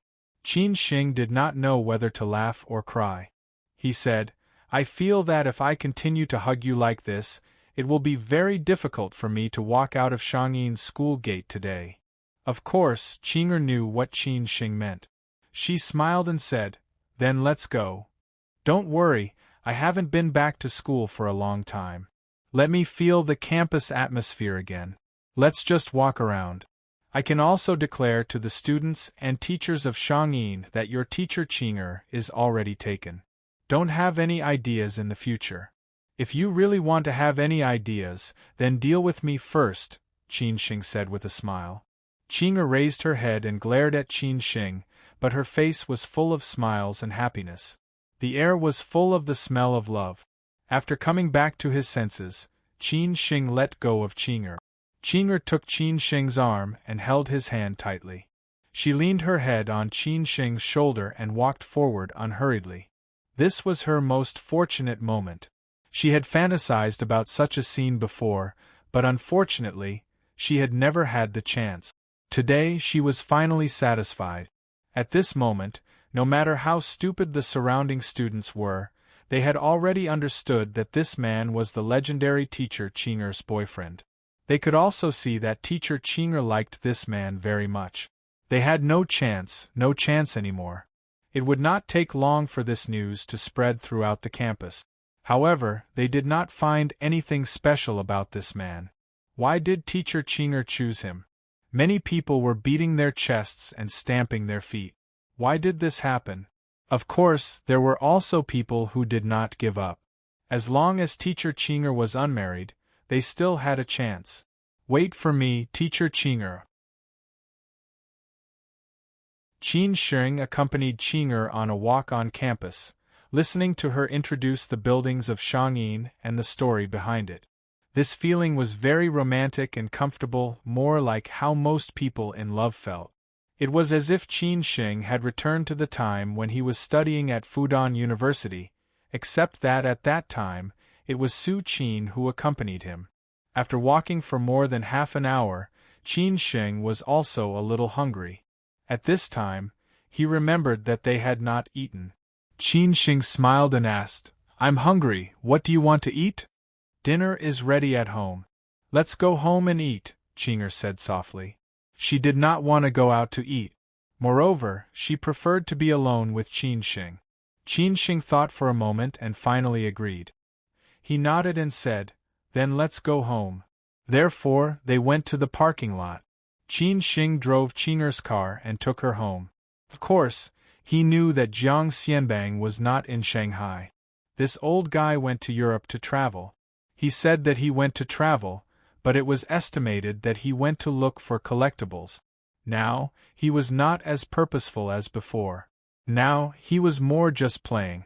When Qinger brought Qin Sheng back to Jiang Xianbang's old foreign-style house, the housekeeper Uncle Wang was very happy to see him.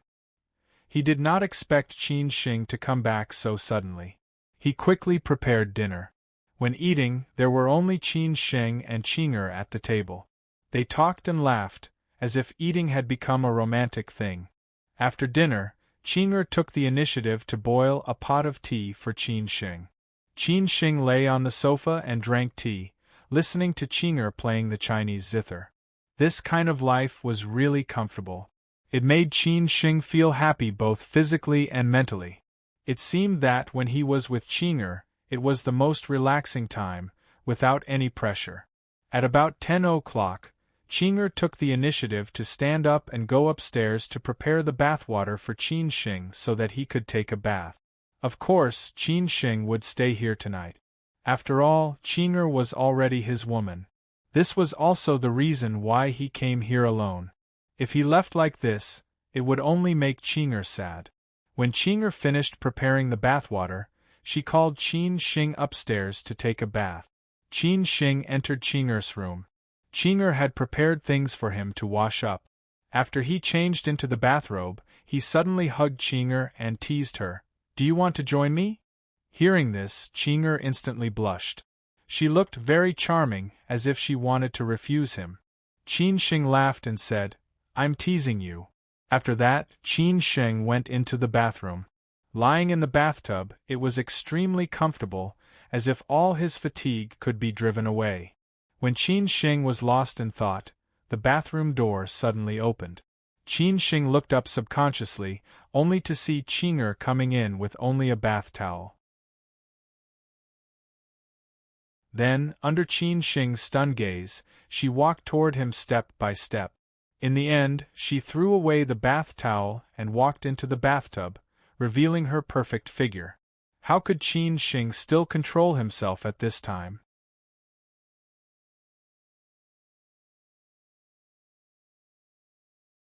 Chapter 10:10.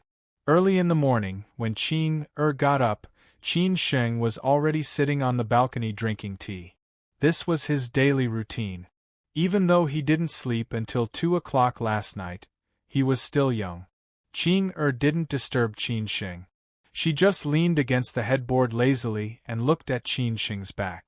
Her messy hair and blurred eyes made Qin look more feminine.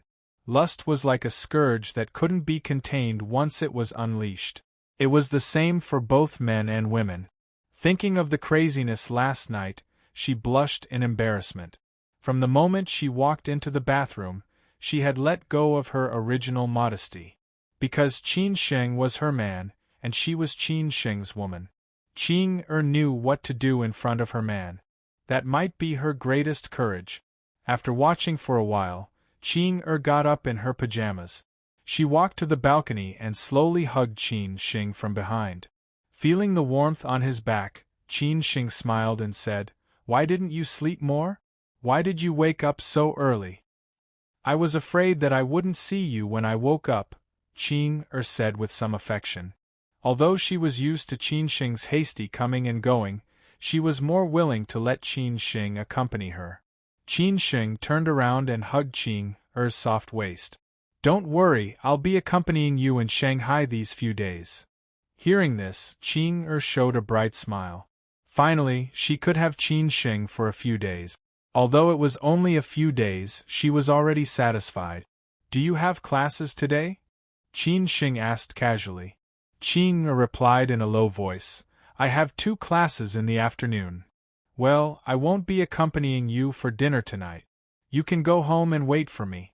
I'll try to come back early, Qin Sheng said in a low voice. However, at this time, Qing blushed inexplicably and looked at him coquettishly. Because Qin Sheng's hand had been placed in a place where it shouldn't be. Before Qing came back to her senses, Qin Sheng had already hugged her waist and walked to the bed. Women were poison to men, let alone beautiful women. Men always liked to conquer such women. Not long after, the room was filled with endless spring scenery. After breakfast, Qin Sheng left Jiang Xianbang's old foreign-style house. Qing watched Qin Sheng leave. She was still a little reluctant to see him go. Although she had been with Qin Sheng for a long time, after all, they were not together for long. Qing was still like a little woman in her first love. Even if she was tired of being with Qin Sheng, she was still worried about gains and losses. However, she had long known what kind of role she would play in Qin Sheng's life. She would not desire too much, as long as she could have Qin Sheng for a short period of time. When Qin Sheng arrived at the old place, Shangshan Ruoshui, Xue Qinyan and Xia Ding were already waiting there. Now that the renovation of Shangshan Ruoshui had been completed, the new Shangshan Ruoshui was waiting for business. Xue Qinyan had been worried about this a lot. Who asked Qin Sheng to be a hands-off boss? The 3 actual people in charge of Shangshan Ruoshui were also waiting for Qin Sheng. Mizan was still so charming. She would still be the general manager of Shangshan Ruoshui in the future. A woman like her who knew how to greet and see off guests would know how to deal with those distinguished guests. Yu Fengji, who had an ambiguous relationship with Qin Sheng, was more suitable to be in charge of practical things. She and Mizan had different temperaments. She used to like Qin Sheng and once wanted to be Qin Sheng's woman. But now she could not gradually let go of this fantasy, because Qin Sheng was getting farther and farther away from her. As for Liu Yuan, he was not too ambitious and was destined not to follow Qin Sheng. He could only stay in Shangshan Ruoshui and live his comfortable life. Not bad, the style is more tasteful than before. It seems that the money was not spent in vain. After visiting the brand new Shangshan Ruoshui, Qin Sheng praised. Mizan said happily, Oh, at least we didn't let our big boss down. Otherwise, I would have to pack up and leave. In Shangshan Ruoshui, Qin Sheng and Xue Qinyan were the biggest shareholders. Qin Sheng invited Xia Ding to participate, and the other shareholders were invited by Xue Qinyan. After all, Shangshan Ruoshui was rooted in Shanghai. Xue Qinyan also invited some famous people in Shanghai. In the future, Shangshan Ruoshui would be lively again, but the standard would be higher than that in the era of Jiang Xianbang. After all, Qin Sheng, the young master of the Qin family, and Xue Qinyan, the famous lady of Shanghai, would be in front of the stage, and there was also the relationship of the Zhu family. Mizan, how can I bear to leave such a beautiful woman like you?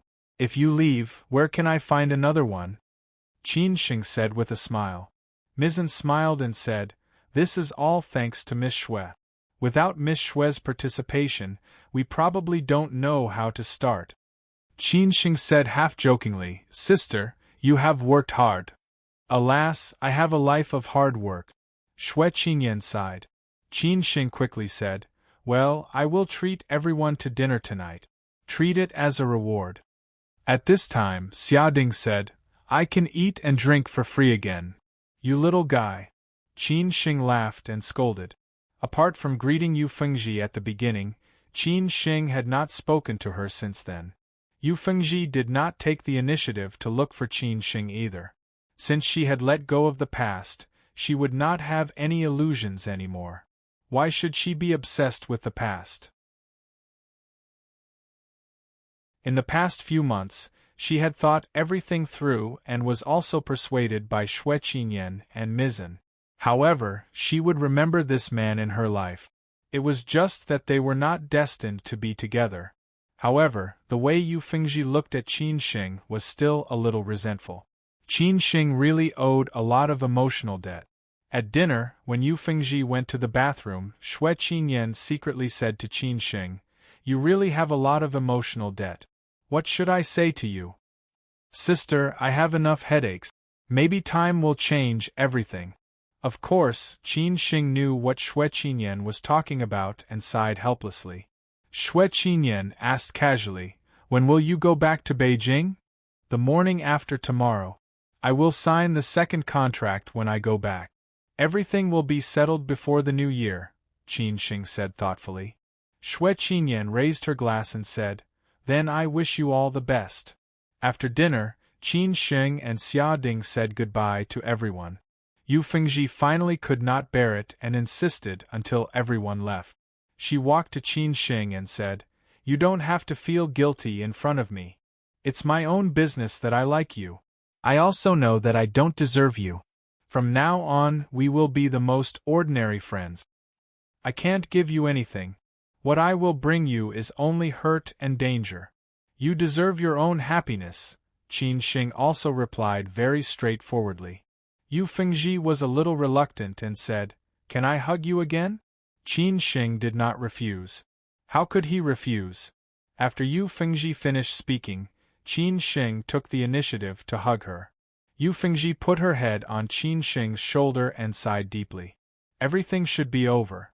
When Xia Ding sent Qin Sheng back to Huaihai, he scolded angrily, Qin Sheng, you are so popular with women. It's a pity that you are not like me. You see, when I was young, I played when I wanted to. Now I will stop when I need to. What about you? You have always been trapped by love. *CK off. You are afraid that your father will break your legs, scumbag, Qin Sheng scolded angrily. Xia Ding continued to joke. Yu Fengji is very good. Look at her curves. How nice it would be to be your little lover. What? You want to hit on her? Qin Sheng said with bad intentions. Xia Ding scolded, nonsense. Rabbits don't eat the grass near their nest. That's good, Qin Sheng said with relief. At this time, Xia Ding changed the topic and said, Are you engaged? It's such a big thing. You didn't tell your brothers. Are you afraid that they will ask you to buy them a drink? Don't you already know?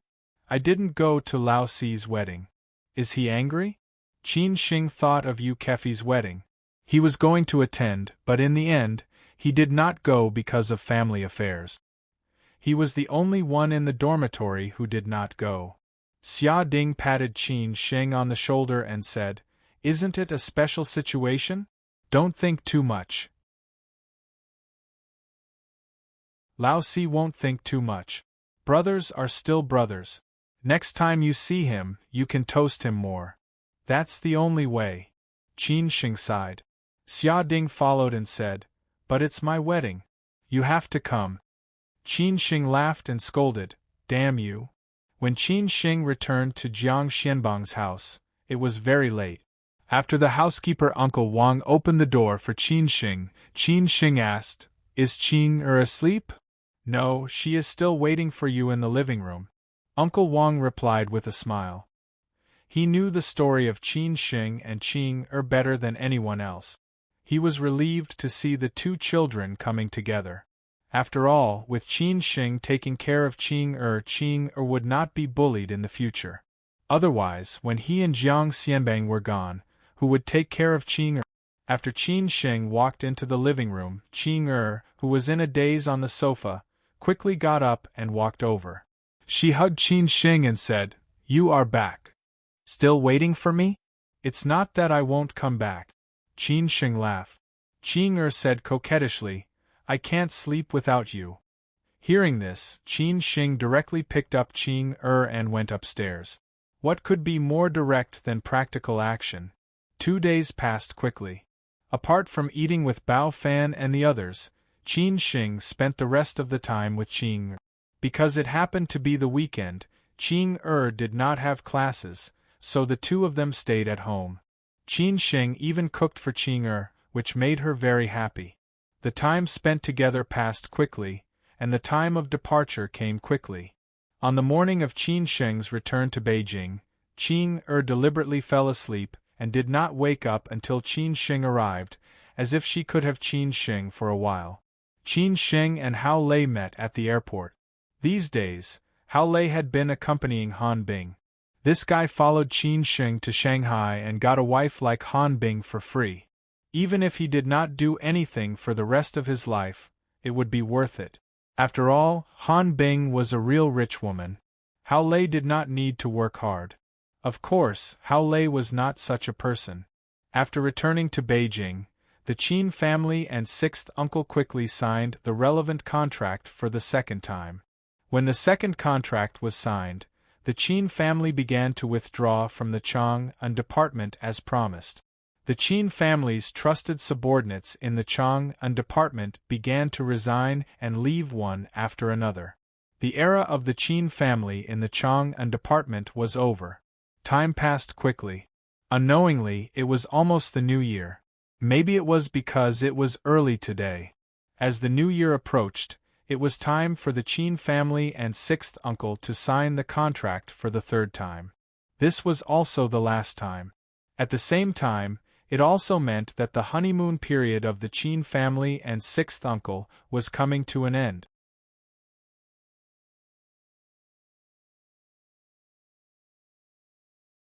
Chapter 10-11. During this time, except for Chang Sini and Hao Mingyi, the other senior executives of the Chang'an Group had made their choice. Some of them continued to stay in the Chang'an Group. After all, they were all the top bosses in the industry. Even if they were liquidated, they didn't have to worry about not being able to find another group. Some of them left the Chang'an Group and started their own businesses, such as angel investors or private equity funds. These people had a lot of connections in the financial circle and capital circle, so many people would do them a favor. Finally, there were those who chose to join the Qin family. At present, they had officially joined the Qin family's newly registered company. Although the legal person of the company was Zhao Anji, the shareholders were only Qin Sheng, Qin Ran, and Qin Jing. Moreover, the largest shareholder was Qin Sheng, who had 70% of the shares, followed by Qin Ran, who had 20%, and Qin Jing, who had 10%. This was the decision made by Zhao Anji after discussing with Qin Chang'an, which meant that Qin Chang'an had officially handed over the Qin family to Qin Sheng.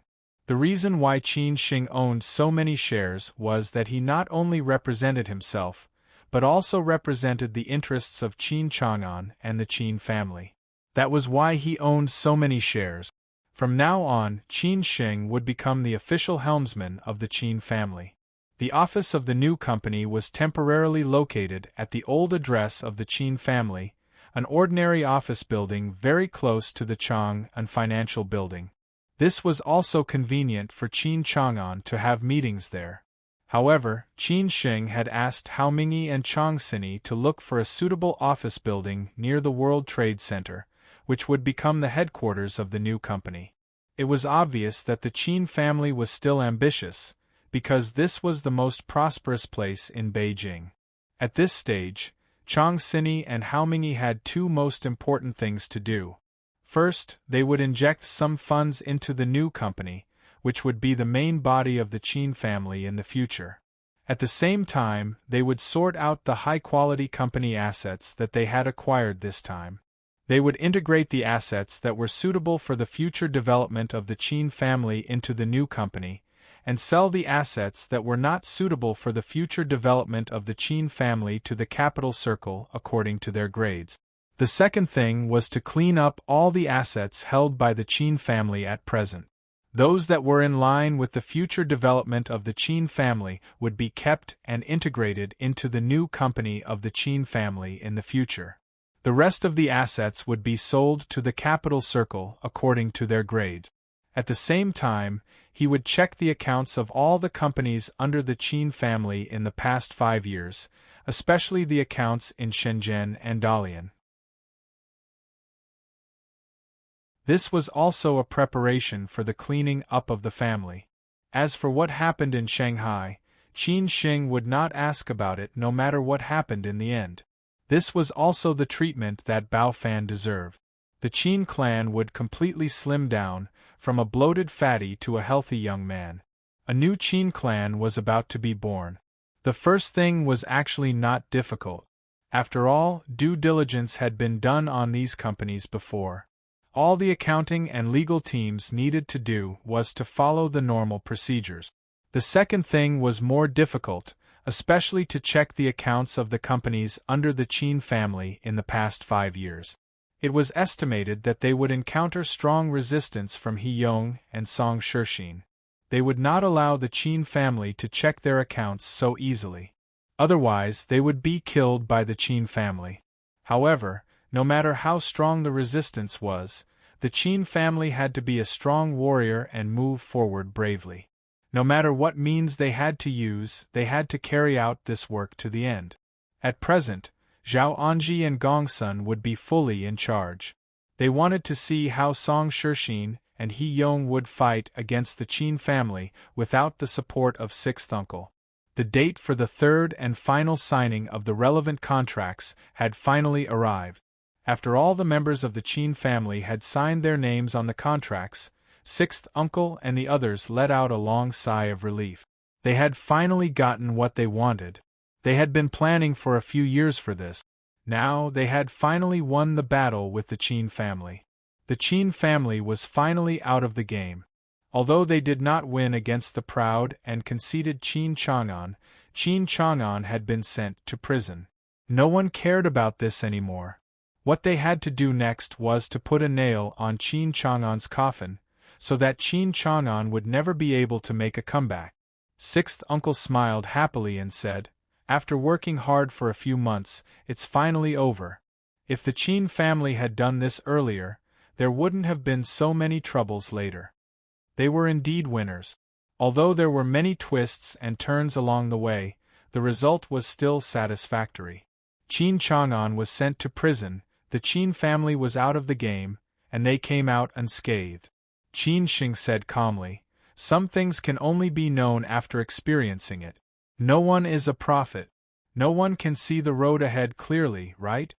Sixth uncle patted Qin Shing's shoulder and said with a smile, Qin Shing, you have your father's shadow in you. I believe that you will go further in the future, and your achievements will not be lower than your father's. Work hard. We, the elders, are already old. Now it's the world of young people like you." Qin Shing replied politely, "Thank you for your compliment, Sixth Master. I hope that in the future, Sixth Master will not be stingy in teaching me." At this time, Ziyuan stood up and said, "Sister Zhao, now that the contracts have been signed, the acquisition can be regarded as successful. We have transferred the corresponding funds into the accounts of several companies given by the Qin family. At the same time, the corresponding companies have also completed the closing.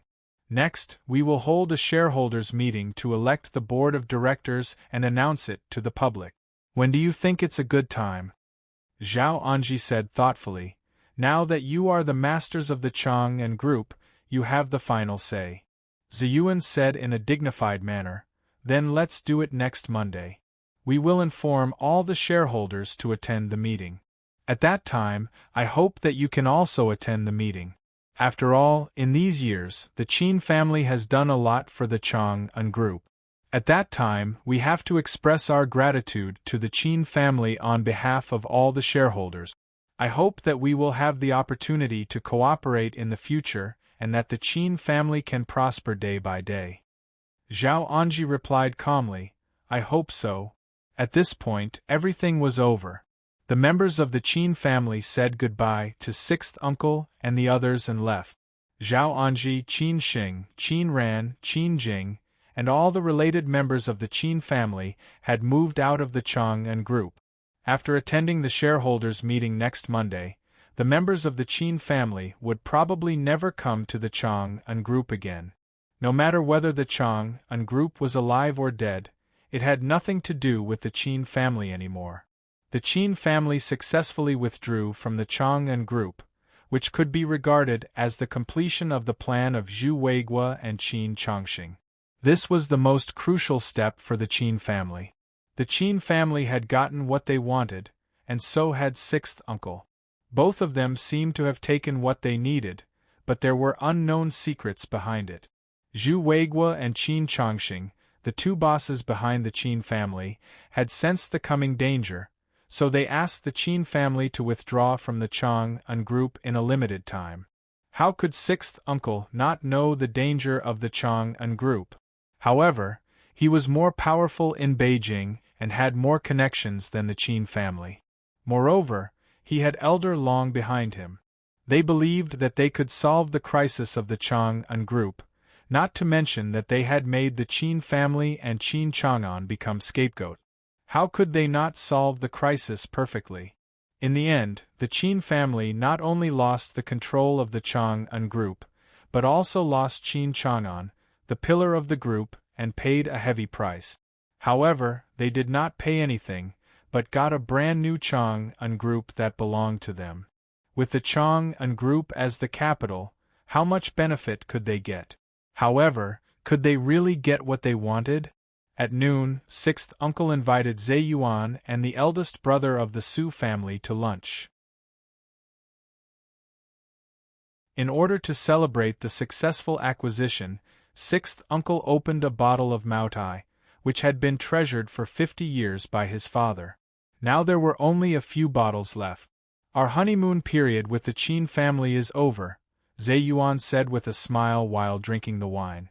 The eldest brother of the Su family snorted and said, "It should have been over long ago. We are not in the same boat.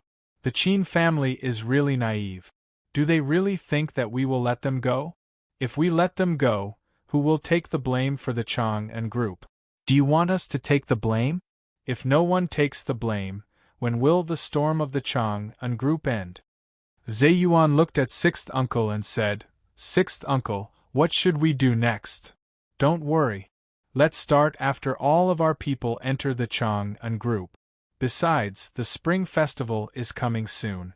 Don't make trouble for others or we will cause public anger," sixth uncle said thoughtfully. The Spring Festival would come in less than half a month.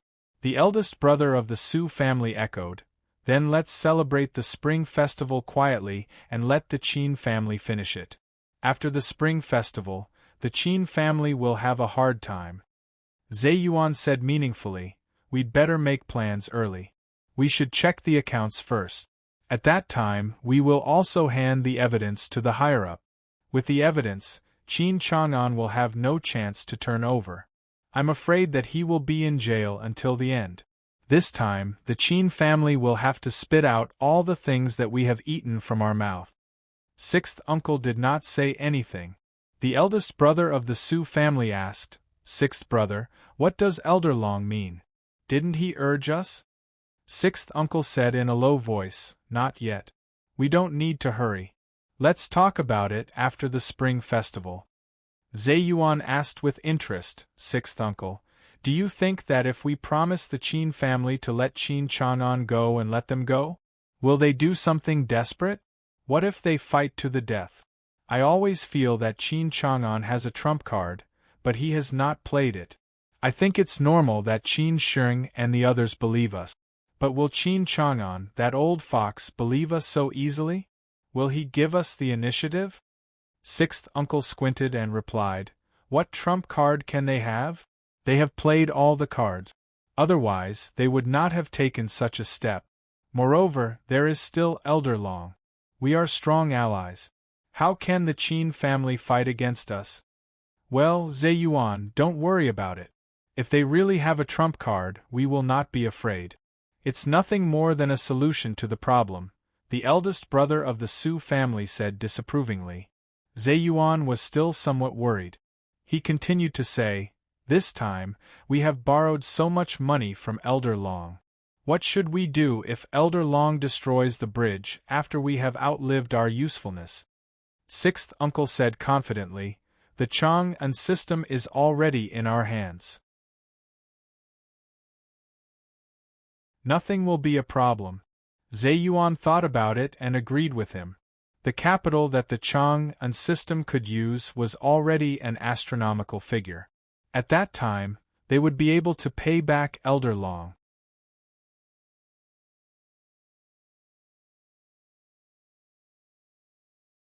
Chapter 10-12. After the Laba Festival, it would be the Spring Festival. Kids, don't be greedy. After the Laba Festival, it would be the Spring Festival. Unknowingly, the year had come to an end. Now it was late December, and the Spring Festival was coming. This would be Qin Shing's second Spring Festival in Beijing, and also his first Spring Festival after the old man's accident. The memory of last year's Spring Festival was still fresh in his mind. As soon as Qin Shing returned to Beijing, Zhu Weiguo brought his whole family to the Qin family on New Year's Eve. This was the first time that the Zhu family had been so active since the Qin family and the Qin family had been apart for many years. Zhu Weiguo did that for Qin Shing and Qin Ran. It was not easy for Qin Shing to return to the Qin family, but there were only 3 of them in the Qin family. Therefore, he directly brought his whole family to celebrate the Spring Festival without the old lady's consent. Not to mention Qin Ran, even Qin Chang'an was surprised. This was probably the first time that the Qin family had such a lively New Year's Eve in so many years. It was also the first time that Qin Shing had celebrated the Spring Festival with so many people after graduation, and they were all his family members. At that time, Qin Shing had not adapted to this new environment yet. Similarly, during this Spring Festival, Qin Shing got to know Song Ryu again. Although they had known each other since childhood, those memories had long disappeared. This could be considered as their reunion. Perhaps Qin Shing did not take it seriously. It was not until Song Ryu said those words at the engagement party that Qin Shing understood what it meant to Song Ryu when he saw her again. After that, Qin Shing went to Shanghai and met his grandmother, who had been waiting for him for more than 20 years. Qin Shing did not expect this old lady to love him so much, which made him feel the warmth of a family member. At the same time, Qin Shing got to know other family members, such as his small aunt and her husband, who he had been very familiar with when he was young. From this moment on, Qin Shing really started a new chapter in his life. What happened in the following year really dazzled Qin Shing, and it was too much for his eyes to take in. Until today, it had not ended. Just like that, the Qin family was eliminated from the Chang'an system, and they completely put down this heavy burden. Perhaps because everything went so smoothly, the Qin family, who had been carrying a certain amount of pressure, let out a long sigh of relief. Finally, the acquisition was completed before the Spring Festival. The Qin family could completely rest for a period of time and enjoy the Spring Festival. The atmosphere of the new year was getting stronger and stronger. Millions of people in Beijing were about to leave the city. Even the cars on the road were getting fewer and fewer. The only lively places were the railway station and the airport. It was really noisy there. Of course, there were also supermarkets and shopping malls. Everyone was buying things for the new year. On the weekend, the Qin family invited Chang Sini, Hao Mingyi, and other new executives to a family dinner. They would be the core figures of the Qin family's new company. From then on, they would have nothing to do with the Chang'an Group. The history of the Chang'an Group would be gone with the wind, but the memory would be with them for the rest of their lives. Tomorrow, we will attend the shareholders' meeting of the Chang'an Group. At that time, we will announce the news to the public. From then on, the Chang'an Group will have nothing to do with the Qin family. I am still a little reluctant, especially for you. Zhao Anji shook her head and sighed bitterly while drinking wine. Most of these people had been in the Chang'an Group for at least 5 years. Chang Sini said in a low voice, "Although I am a little reluctant, everything has a beginning and an end. This is just a journey on the road of our life. We will have more challenges in the future. As long as the Qin family is still here, as long as we are still here, sooner or later we will build a new Chang'an Group. As long as I hear your words, I will be relieved." Zhao Anji said affirmatively. She knew that these people stayed not for her sake, but for Qin Chang'an's sake. After all, they were all senior members of the Qin family. After saying these words, Zhao Anji continued, "In fact, I invited you here today not only to talk about what will happen after the Spring Festival, but also how to arrange you. Now it's time to tell you about it so that you can know what to do. The next step is the talent reserve, which depends on your resources. The Qin family can only support you behind the scenes. Sister Zhao, just say it. No matter what the Qin family asks us to do, we will do our best," Hao Mingyi said firmly. Zhao Anji hesitated for a moment and said, "Then I will be straightforward. After the Spring Festival, I will be the chairman of the new company. Cinny, you will continue to be the president and be fully responsible for the development and strategy of the new company. Mingyi, you will still be the vice president and general manager. Lao Qian will be the vice president and the financial director of the new company. You are also a senior member of the Chang'an Group. Lao Duan will be responsible for the public relations and government relations, and Wu Li will be responsible for the administration and personnel. Although you have not been in the Chang'an Group for a long time, you are all outstanding. As for the rest of the organizational structure, you can discuss it and choose suitable candidate. I also know that there are many people following you this time.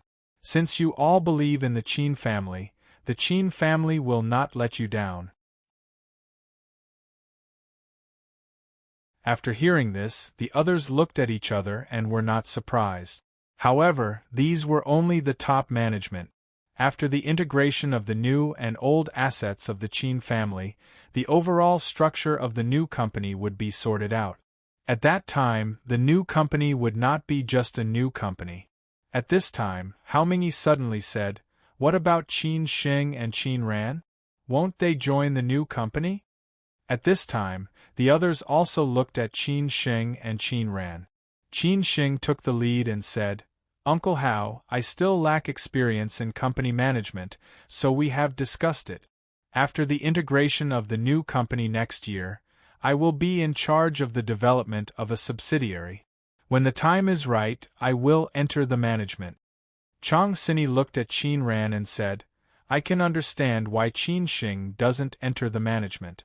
Chang Sini looked at Qin Ran and said, "Aunt Chang, I know what you want to say, but I feel that it is too tiring. I want to do something else. Next year, the Qin family will set up a charity fund, which will continue to invest in education, medical care, poverty alleviation, and so on." At this time, Qin Ran smiled and said, "Aunt Chang, I know what you want to say, but I think it's too tiring. I want to do something else. Next year, the Qin family will set up a charity fund, which will continue to invest in education, medical care, poverty alleviation, and so on. I will be in charge of this, and you will take care of the rest." This was the decision made by the Qin family recently. From now on, Qin Ran would not be in charge of the specific affairs of the Qin family's new company. She would be in charge of the Qin family's charity fund. She had to do something real, whether it was for the Qin family itself or for the reputation of the Qin family, as well as to win the favor of the senior management. The Qin family would invest more than 1 billion yuan every year. Except for the Qin family, who else could the Qin family trust in this aspect? Listen. After listening to Qin Ran's explanation, everyone finally understood that the Chang, an institute, had not invested much in charity in recent years. They had only invested more in charity in recent years. Unfortunately, it was too late for them to do that. Charity was indeed very important. At this time, Chang Sini said, "Of course, both Qin Xing and Qin Ran will be on the board of directors. You can rest assured about this." With this sentence, everyone finally understood. Although the Qin family had completely delegated power to them, they would still control the overall situation. They wouldn't just ignore everything. After all, the Qin family was paying with real gold and silver. At this time, Zhao Anji stood up and raised her glass as she said, "I don't want to say anything else. I hope that everything will go well in the new year, and that a new Chang and family will be born. The others also stood up one after another. They could imagine that the Qin family would make a comeback sooner or later, because at least in terms of capital, the Qin family was now rich and overbearing. On Monday, at the shareholders' meeting of the Chang and family, all the shareholders and their proxies were present. Of course, most of them were proxies. After all, some people's identities were not suitable.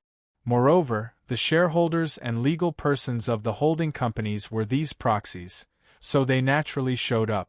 When Zhao Anji announced that the Qin family had transferred all their shares to the alliance formed by the sixth uncle and the other shareholders were in an uproar. No one had expected this result. Did the Qin family admit defeat and get kicked out? Did the sixth uncle and the others become the final winners? However, the Qin family had regained control of the Chang and family. Why did they give up the control of the Chang and family?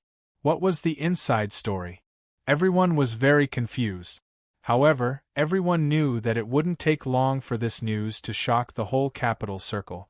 At that time, everyone would know that the Qin family had nothing to do with the Chang and family, and the name Qin Chang'an would have nothing to do with the Chang and family he had created. What a joke! After the announcement, the new board members were elected. All the directors on the side of the Qin family were out. The sixth uncle and the Su family, the sixth uncle and the Ziyuan family, became the absolute controller of the Chang and family. The Li family and the Yang family were the most troubled ones. They were very annoyed by what the Qin family had done, but they could do nothing about it. After all, the Qin family didn't need to inform them of everything. However, they had offended the sixth uncle and the others. It seemed that they would be in trouble in the future. Therefore, the Yang family and the Li family had already begun to consider selling their shares. Since the Qin family could sell their shares, they could also sell their shares. Even if not now, they could do it in the future. However, they had already made up their minds that they would no longer interfere in the affairs of the Chang and family. After the election of the board of directors, the members of the Qin family had already left the headquarters building of the Chang and family. Standing at the main entrance of the headquarters building, they looked up at the financial twin towers, which were hundreds of meters high. Because countless tycoons in China wanted to have their own place on Chang and Street, because only then could they really stand at the top of the pyramid. The Qin family had to admit that they had indeed lost. Whether it was because of a strategic retreat or other reasons, they had left. However, sooner or later, the Qin family would come back. There would be a place for the Qin family on Chang and Street.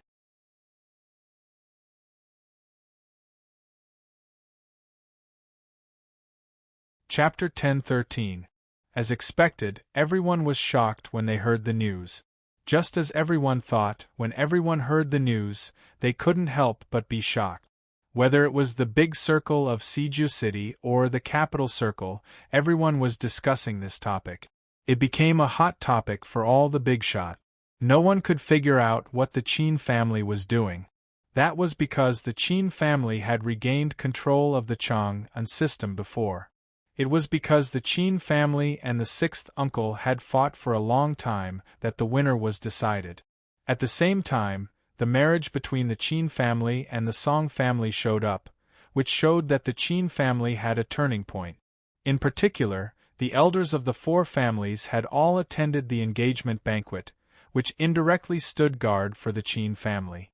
Therefore, everyone thought that the storm of the Qin family might be over. It was estimated that Qin Chang'an would be released from prison soon.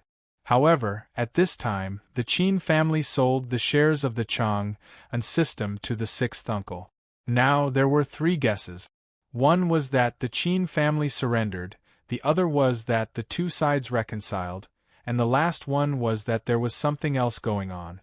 After leaving the Chang and system, the Qin family completely walked out of this whirlpool. In the future, the trivial matters of the Chang and system had nothing to do with the Qin family. No matter how noisy the outside world was, the Qin family could finally be free from all disturbances. Zhao Anji took Qin Ran and Qin Jing to Sanya for a vacation, but it would only take 3 or 4 days. After all, the spring festival was coming. Originally, Qin Xing thought that Aunt Qin was going to take her sister to meet eldest uncle. However, after thinking about it, Aunt Qin would not go to meet eldest uncle at this time. This meant that Aunt Qin had taken the initiative to reveal the trump card behind the Qin family. After all, it was not the time to use eldest uncle yet. Qin Xing stayed in Beijing alone. In fact, there was nothing much to do. Except for some social activities, he stayed at home for the rest of the time, reading, swimming, and sometimes cooking. Uncle Gongsun, Hao Lei, Brother Wu, and Ba He often praised Qin Xing's cooking. In 2 days, Brother Wu, Ba He, and Hao Lei would go home. At the end of the year, it was time for them to go home for the spring festival. After all, they had experienced so much this year, they should have a good rest. Qin Xing would definitely spend the spring festival in Beijing this year. His grandmother was in Beijing now, so he didn't have to go to Shanghai. He had just met Uncle Lin and Aunt Wang some time ago, so he didn't have to go to Xi and to pay them a New Year's call. However, he was engaged this year after all. At that time, he still had to pay a New Year's call to Song Ryu's relatives. After he got married, this would become the norm. On the second day after Qin Xing's aunt and sister went to Sanya, it snowed in Beijing. Heavy snowflakes danced in the wind, turning Beijing into Beijing in an instant. It was said that many people went to the Forbidden City to join in the fun. Qin Xing did not have such a good interest. He just sat on the balcony and stared blankly at the snowy scenery of the West Mountain. It was like a fairy tale world wrapped in silver. It seemed that he had not gone skiing for a long time. If he had time recently, he would find a ski resort near Beijing to play. For various sports, Qin Xing seemed to have a natural ability. For example, it did not take him long to evolve from skiing to snowboarding. Snowboarding was the real competition of skills. Perhaps it was because he had an innate talent for controlling his body. Qin Xing was almost self-taught in these aspects. It was just that he was still not as good as those masters. It was already the 25th of the 12th lunar month. In a few days, it would be the new year. This year really went by quickly. In the afternoon, Qin Xing went to the hospital to visit his grandmother. Perhaps it was because it was going to be a holiday soon, everyone was free. His aunt and his 2 cousin-in-laws were in the hospital taking care of his grandmother. The children did not come, probably because they were afraid that they would be too noisy and disturb his grandmother's rest. In fact, Qin Xing quite liked children, especially little girls. Every time he saw them, he would play for a while. After Qin Xing greeted his grandmother, aunt and his 2 cousin-in-laws, he heard his grandmother ask, "Have you been to your Grandpa Song's place?" "Yes, Grandpa Song is going home for the New Year tomorrow." "How about you, Grandma?" Every time he came to the hospital, he would go to Old Master Song's place first. No matter what, Old Master Song was his grandfather now, so he had to visit him every time. Secondly, he could not chat with Old Master Song for too long, unlike with his grandmother, who could stay for a long time. The old lady heard that Qin Xing had gone to the hospital. He nodded silently and then said, "Of course I'm going home for the new year. Staying in this hospital is no fun at all. It's better to go home. This hospital is too quiet. I'm not so sick that I can't leave the hospital." At this time, Wu Yajun said, "Your grandmother will be discharged from the hospital the day after tomorrow. Tomorrow, your 2 cousin-in-laws and I will bring some people to clean the house and buy some New Year's goods. The new year will be lively." Qin Xing asked casually, "Aunt, will Uncle be at home on New Year's Eve this year?" "Your uncle will go to the army on New Year's Eve this year, so he probably won't be able to celebrate the New Year with us. But your 2 cousins will come back. At that time, we will accompany your grandmother. You and Ran Ran can come here on New Year's Eve, and I will cook delicious food for you." Remember to bring Ryu here. Our family has not been so lively for many years. Wu Yajun was very happy. In the past years, the old lady had been in Shanghai, so she could only go to Shanghai after New Year's Eve to see her. Zhu Weigua, her husband, could occasionally spend the New Year with her and the children, but most of the time, he was the busiest. After hearing Wu Yajun's arrangement, the old lady was a little dissatisfied. She said, "What are you talking about? Qin Sheng will definitely go to the Song family on New Year's Eve. We need to be polite and don't let the Song family have a problem with it." Wu Yajun hurriedly said, "Mom, you're right. I didn't think it through." Qin Sheng could only listen to his grandmother's arrangement. This year, he had to prepare a lot of gifts for the relatives of the Song family. Fortunately, Auntie Qin had always been a hands-off shopkeeper. It seemed that it was good to have several women in the family. Qin Sheng did not need to worry about many things. In the evening, Qin Sheng went to pick up Song Ryu from work, and then took her to eat hot pot. The snow outside was getting heavier and heavier. Qin Sheng drove very carefully, not because he was bad at driving, but because he was afraid of encountering road killers. After getting in the car, Qin Sheng took the initiative to warm his hands with Song Ryu. Now that they were very close, these ambiguous actions were almost normal. Song Ryu did not feel disgusted, on the contrary, she was very satisfied. While eating, Qin Sheng asked casually, "When is your holiday?" Song Ryu said while putting food in Qin Sheng's bowl, "On the 28th of the 12th lunar month. It was supposed to be on the 29th, but I haven't had much rest recently, so the leader asked me to take the holiday in advance." Qin Sheng continued to ask, "Will you go directly to your parents' place?" Song Ryu nodded and said, "It's the spring festival. Of course, I have to go back, or I would definitely call them. But I will spend New Year's Eve at Grandpa's place." "Well, that's okay. Recently, we have bought a lot of New Year's goods, some of which were given by others. I will send you back to your parents' place and get some New Year's goods for them." Qin Sheng made the arrangement. These were all things that Auntie Qin had told her to do. People were not afraid of trouble, because not many people would refuse, not to mention their relationship. Song Ryu did not say anything, but just nodded and agreed. After dinner, Qin Sheng drove Song Ryu home. It was still snowing heavily outside.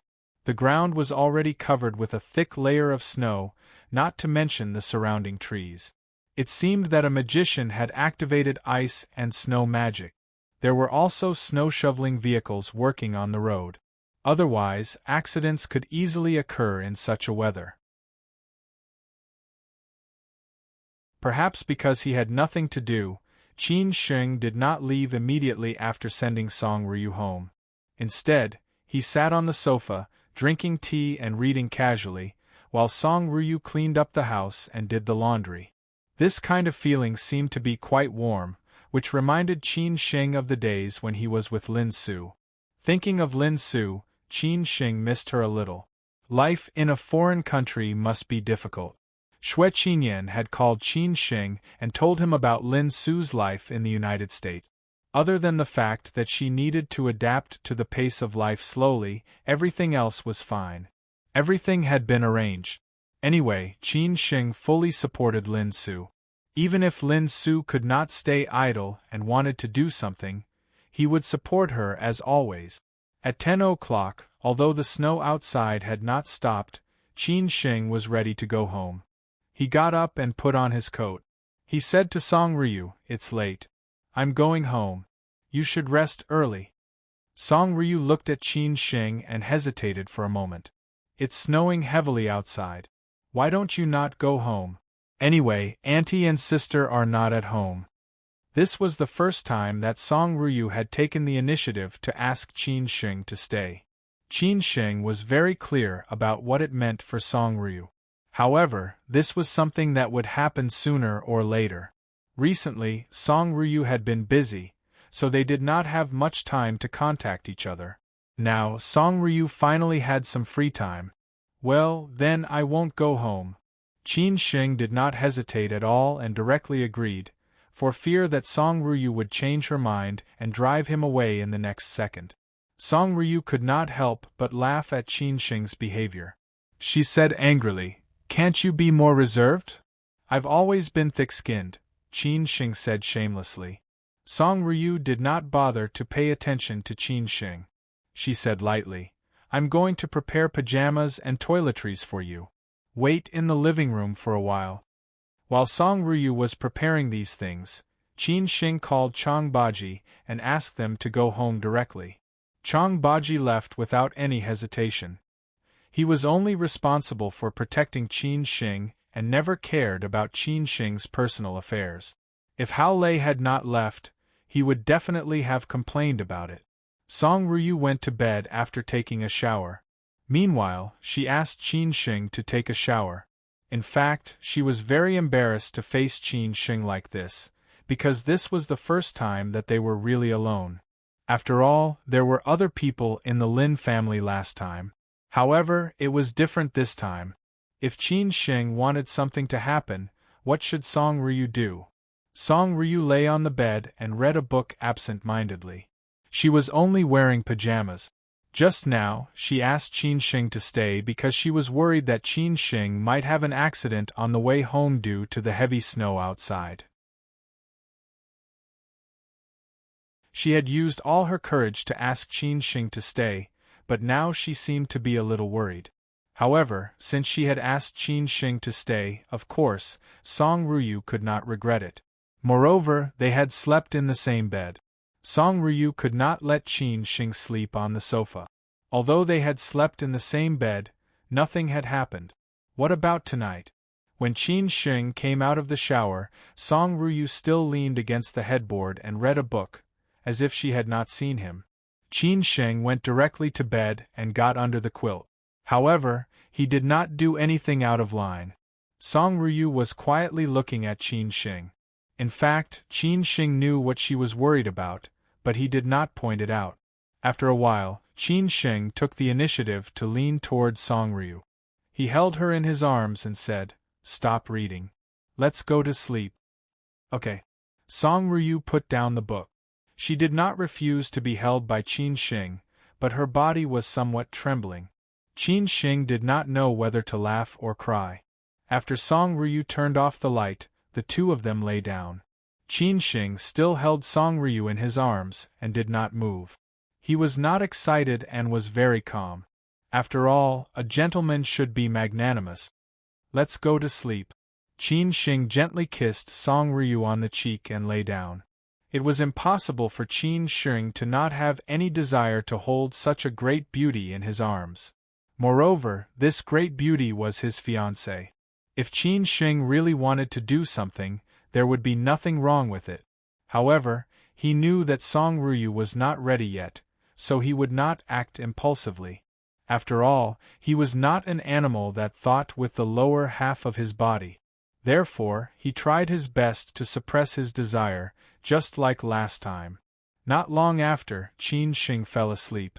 He really fell asleep. Where was Song Ryu? Her thoughts were in a mess. Naturally, she did not feel sleepy until she found that Qin Sheng had fallen asleep again. Song Ryu was really speechless. She did not know whether to laugh or cry. She seemed to be a little disappointed and a little dissatisfied with Qin Sheng. However, after coming to herself, Song Ryu turned around and took the initiative to hug Qin Sheng. She curled up in Qin Sheng's arms and enjoyed the warmth at this moment very much.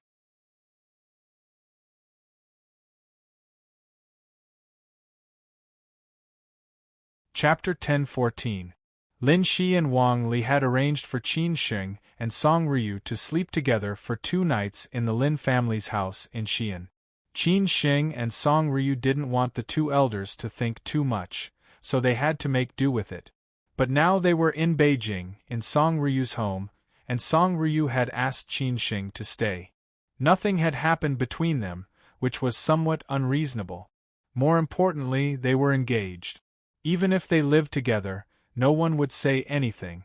Unfortunately, Qin Sheng was still so rational.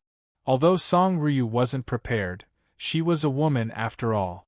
She had used all her courage to ask Qin Shing to stay. Moreover, she didn't refuse to sleep in the same bed with Qin Shing. If she continued to take the initiative, she wouldn't be Song Ryu. Therefore, Song Ryu was somewhat disappointed and confused. Of course, she was also relieved. Why did Qin Shing do that? Of course, he had his own reasons. First of all, Song Ryu was not an ordinary woman. She was the daughter of the Song family and a famous goddess in Siju City. Second, he knew that Song Ryu wasn't prepared, so he didn't want to force her. Wouldn't it be better for things to come naturally? Moreover, neither Qin Shing nor Song Ryu had completely accepted each other. Their relationship had started halfway and they needed time to get used to each other. It was already a rapid development for them to get to where they were now. Everything would happen sooner or later. Why should they care about it now?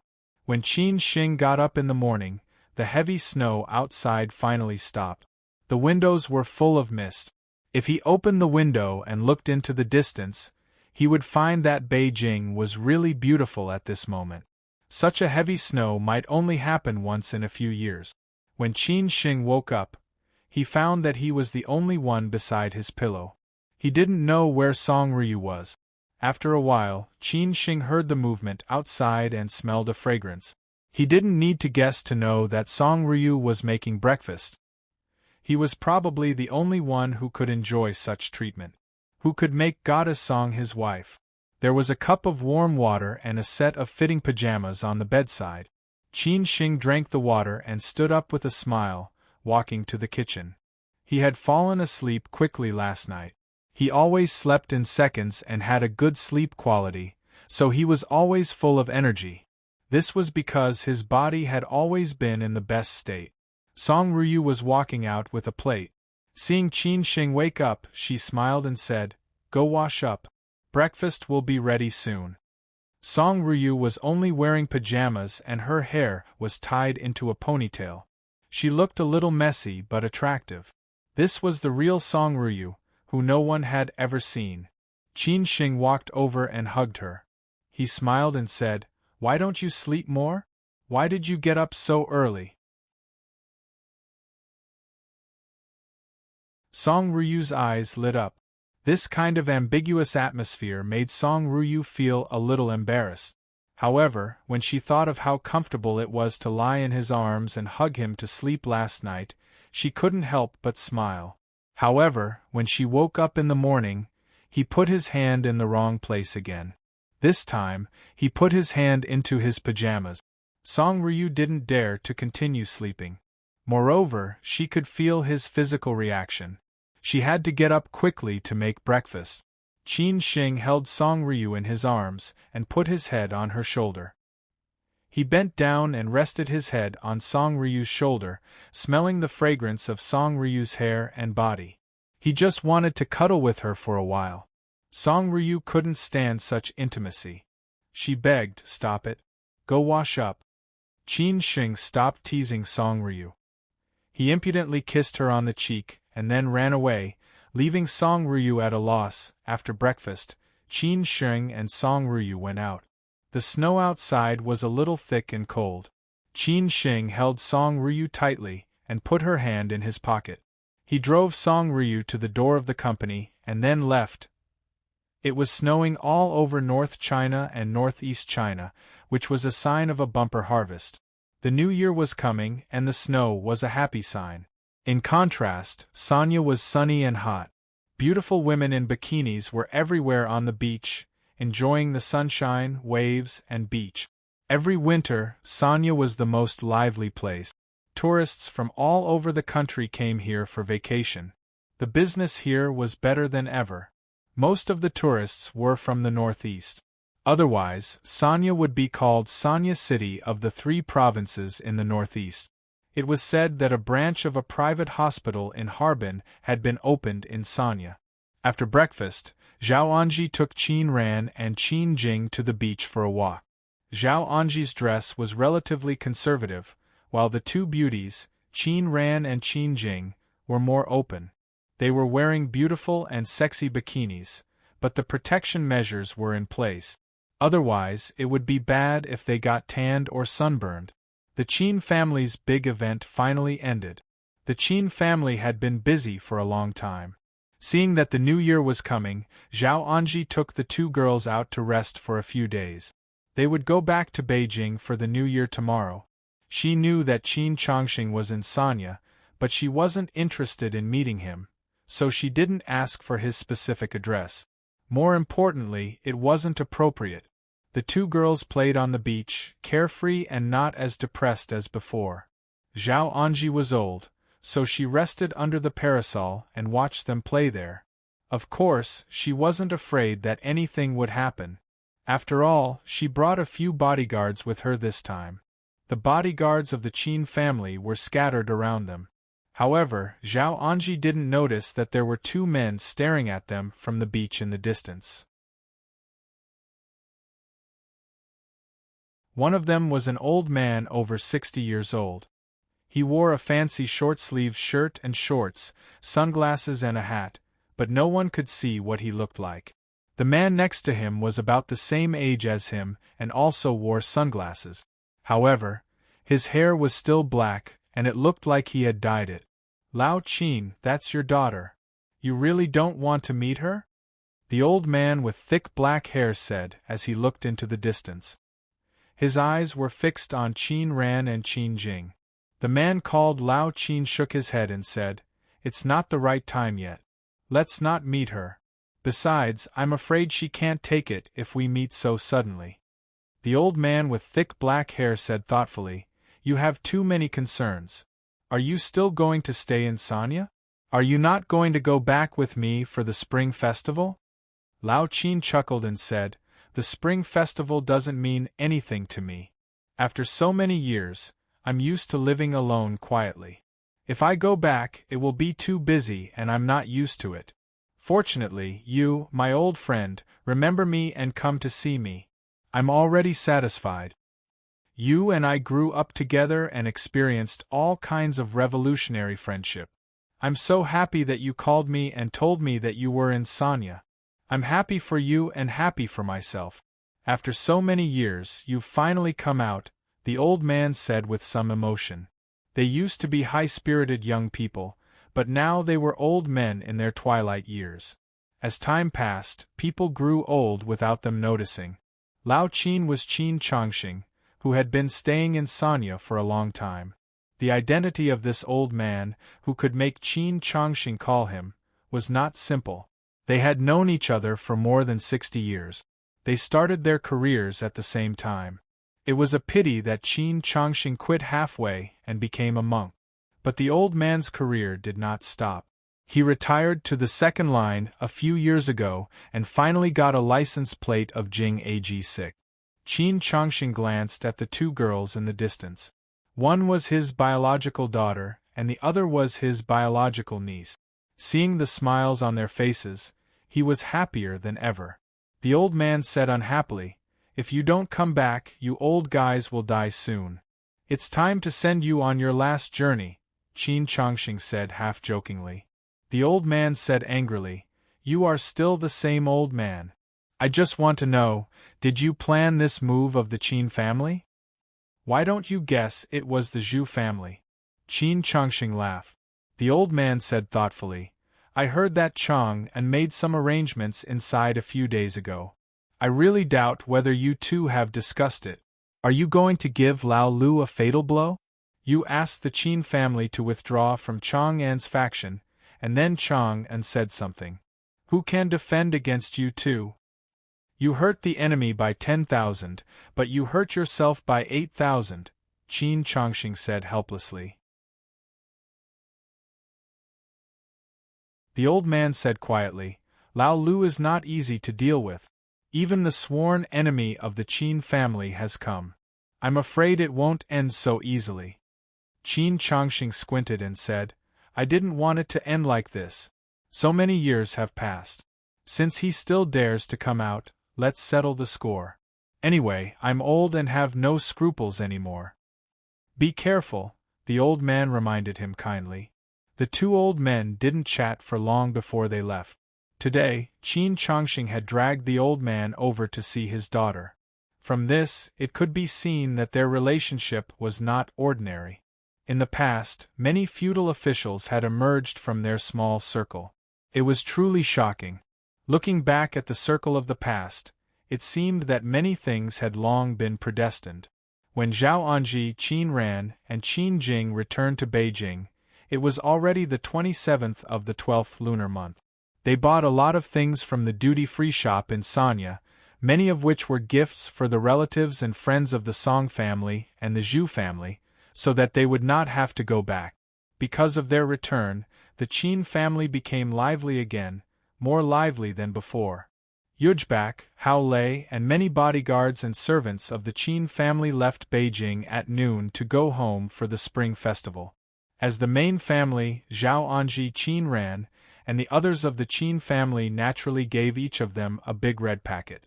In addition, there was a big year-end bonus. After all, the Qin family was really not short of money now. You're tuning in to the Phoenix Nights YouTube channel. Don't forget to subscribe and join us on this journey to catch the most captivating stories.